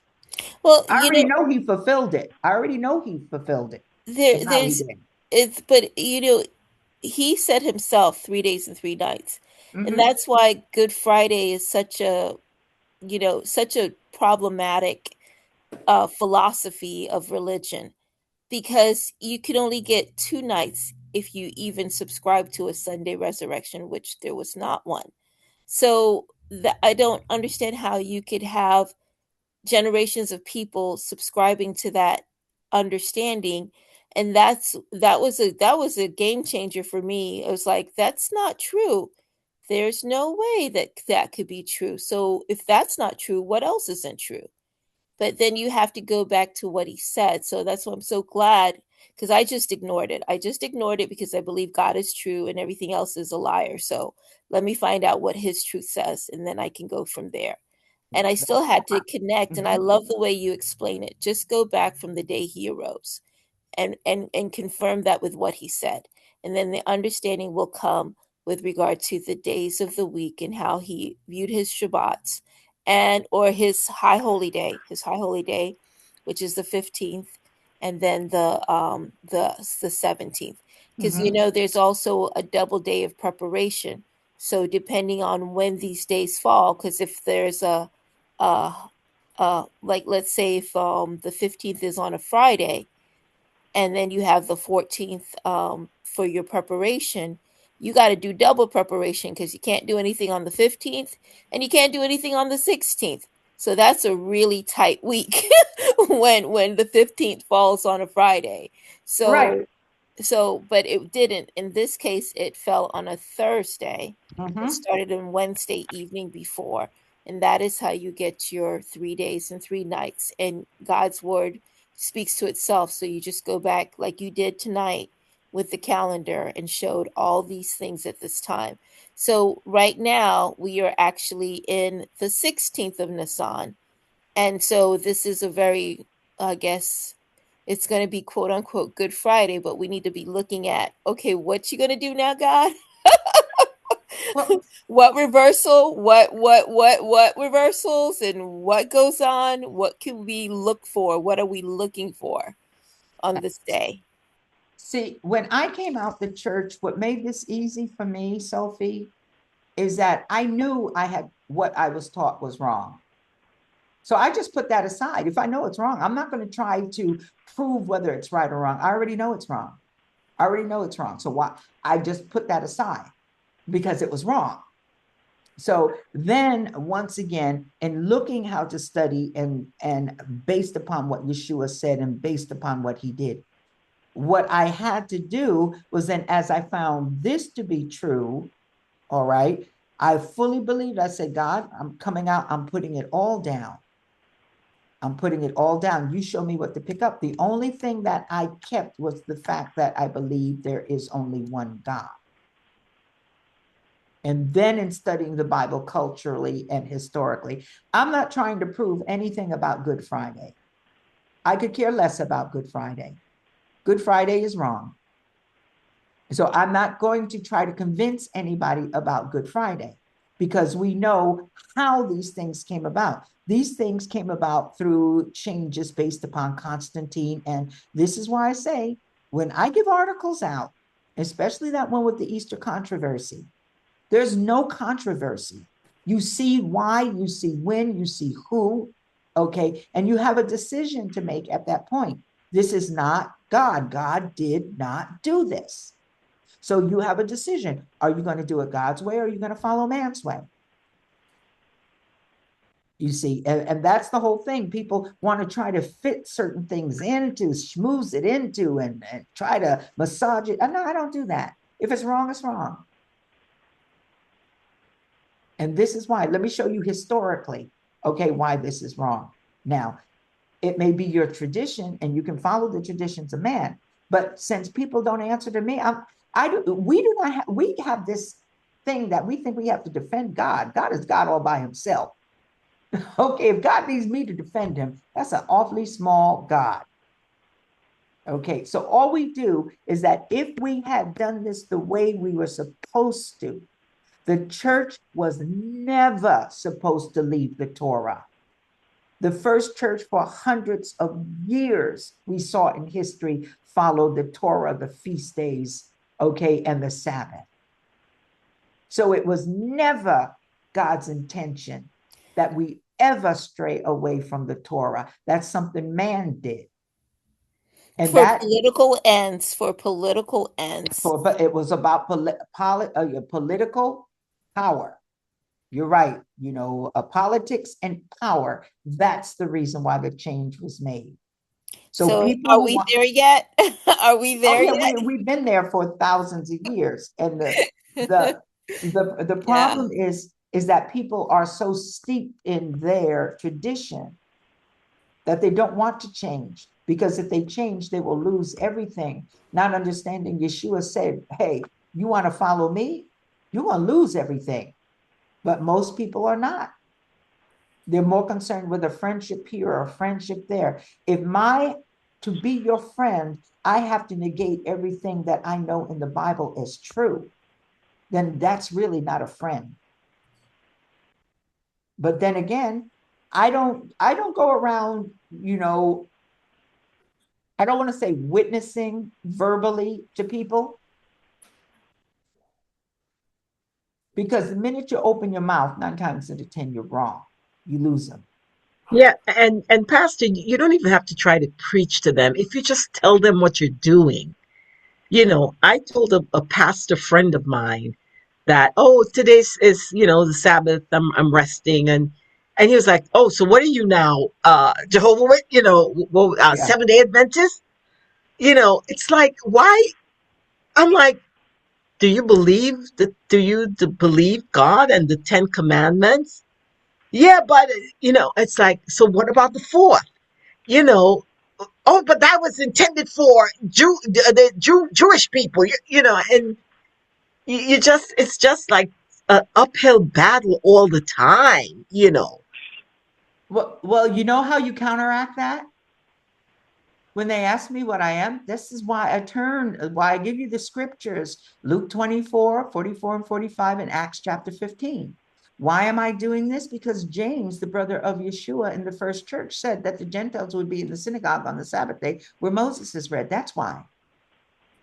It's in the book of Acts. Acts is in your New Testament, because these were the commandments that were given to the Gentiles coming to faith in God. So that's why I do what it is I do. If there's a problem with that, this is the Bible. Now, if you're doing something different, where are your commandments coming from? I don't even go to the fourth commandment or, any of those. No, the first church, okay, was called the Church of the Nazarene. They were a Jewish church. They were considered, and you saw that in those articles. I give them that, tell them to read it and weep. Okay, at this point. So people are going to do what it is they want to do. And let me tell you, that's the separation in the church. If we're looking at a separation in the church, that's the separation in the church. Okay, these are perilous times. Okay, that's why, let me tell you something. This week, all those covenants, everybody need to examine what covenant they are in and who they are in covenant with, because God will even honor an ungodly covenant.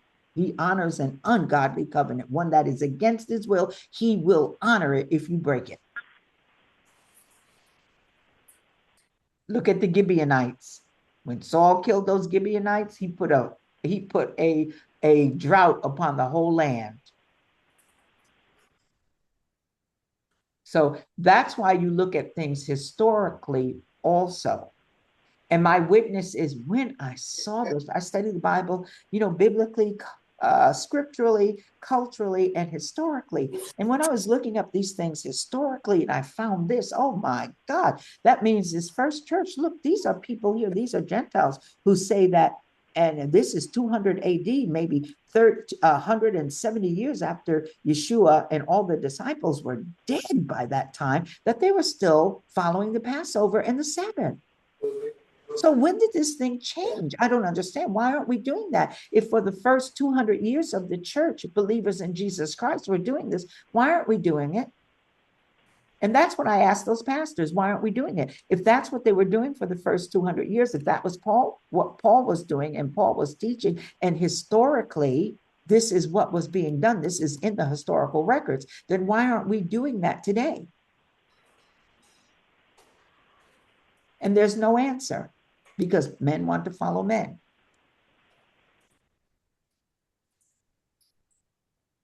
You see, so these are perilous times. People have to make let me tell you something. People talk about the spirit of Elijah. You don't want the spirit of Elijah. Spirit of Elijah is no compromise. If you want to serve Baal, go ahead and serve him. If you want to serve Yahweh, then you're going to do it this way. There is no hopping across. And like they were doing, the people of Baal were hopping and yelling and screaming, looking like a Pentecostal service. And just disobedient.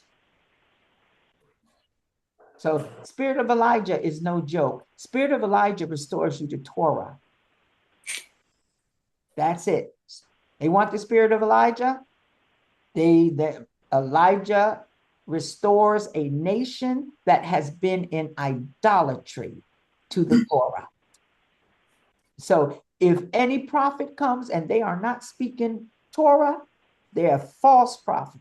I have no problem getting in people's faces. Because you believe a lie, then everything, that lie opens up a door to lies and more lies and more lies and spirit of deception. And next thing you know, you're walking around with a cap with 3 6s or a MAGA on your head. Okay, swearing to God. All right. So these are times when the people of God have got to say, it's going to cost me. Yeshua said it's going to cost you. It's going to cost you everything if you're not willing to pay the price. That he that hath an ear, hear. So anyway, all right, then it's getting late. I don't know if anybody has any other nuggets they want to share. Oh,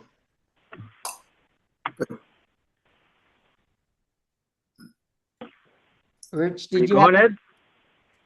Go ahead. I appreciate the interesting comparison of the same days of different months. You were going back and forth between both Abib and Nisan.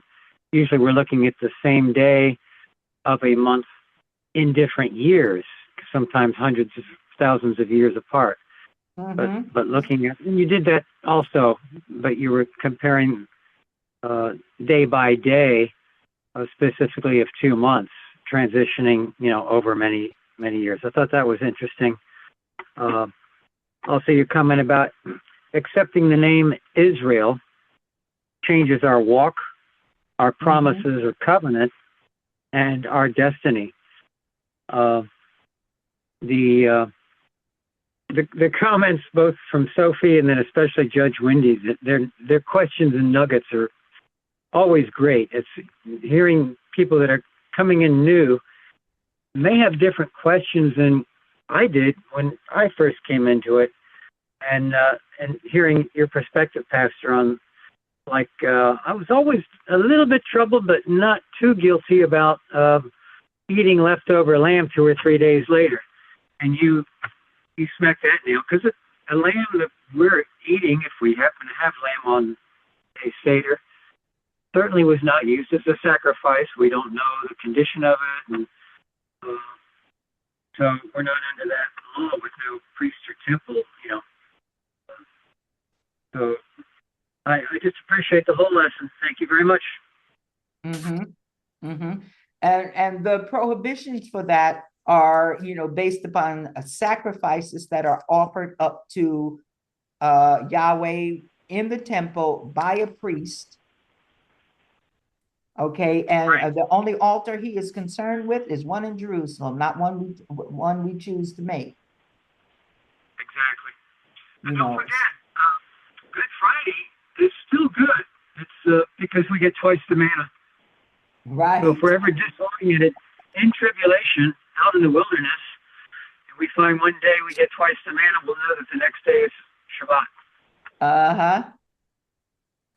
That's it. That's it. What I will do, I think if I have time, because this Saturday is the youth facility. In fact, tomorrow I got to go get the meats and everything.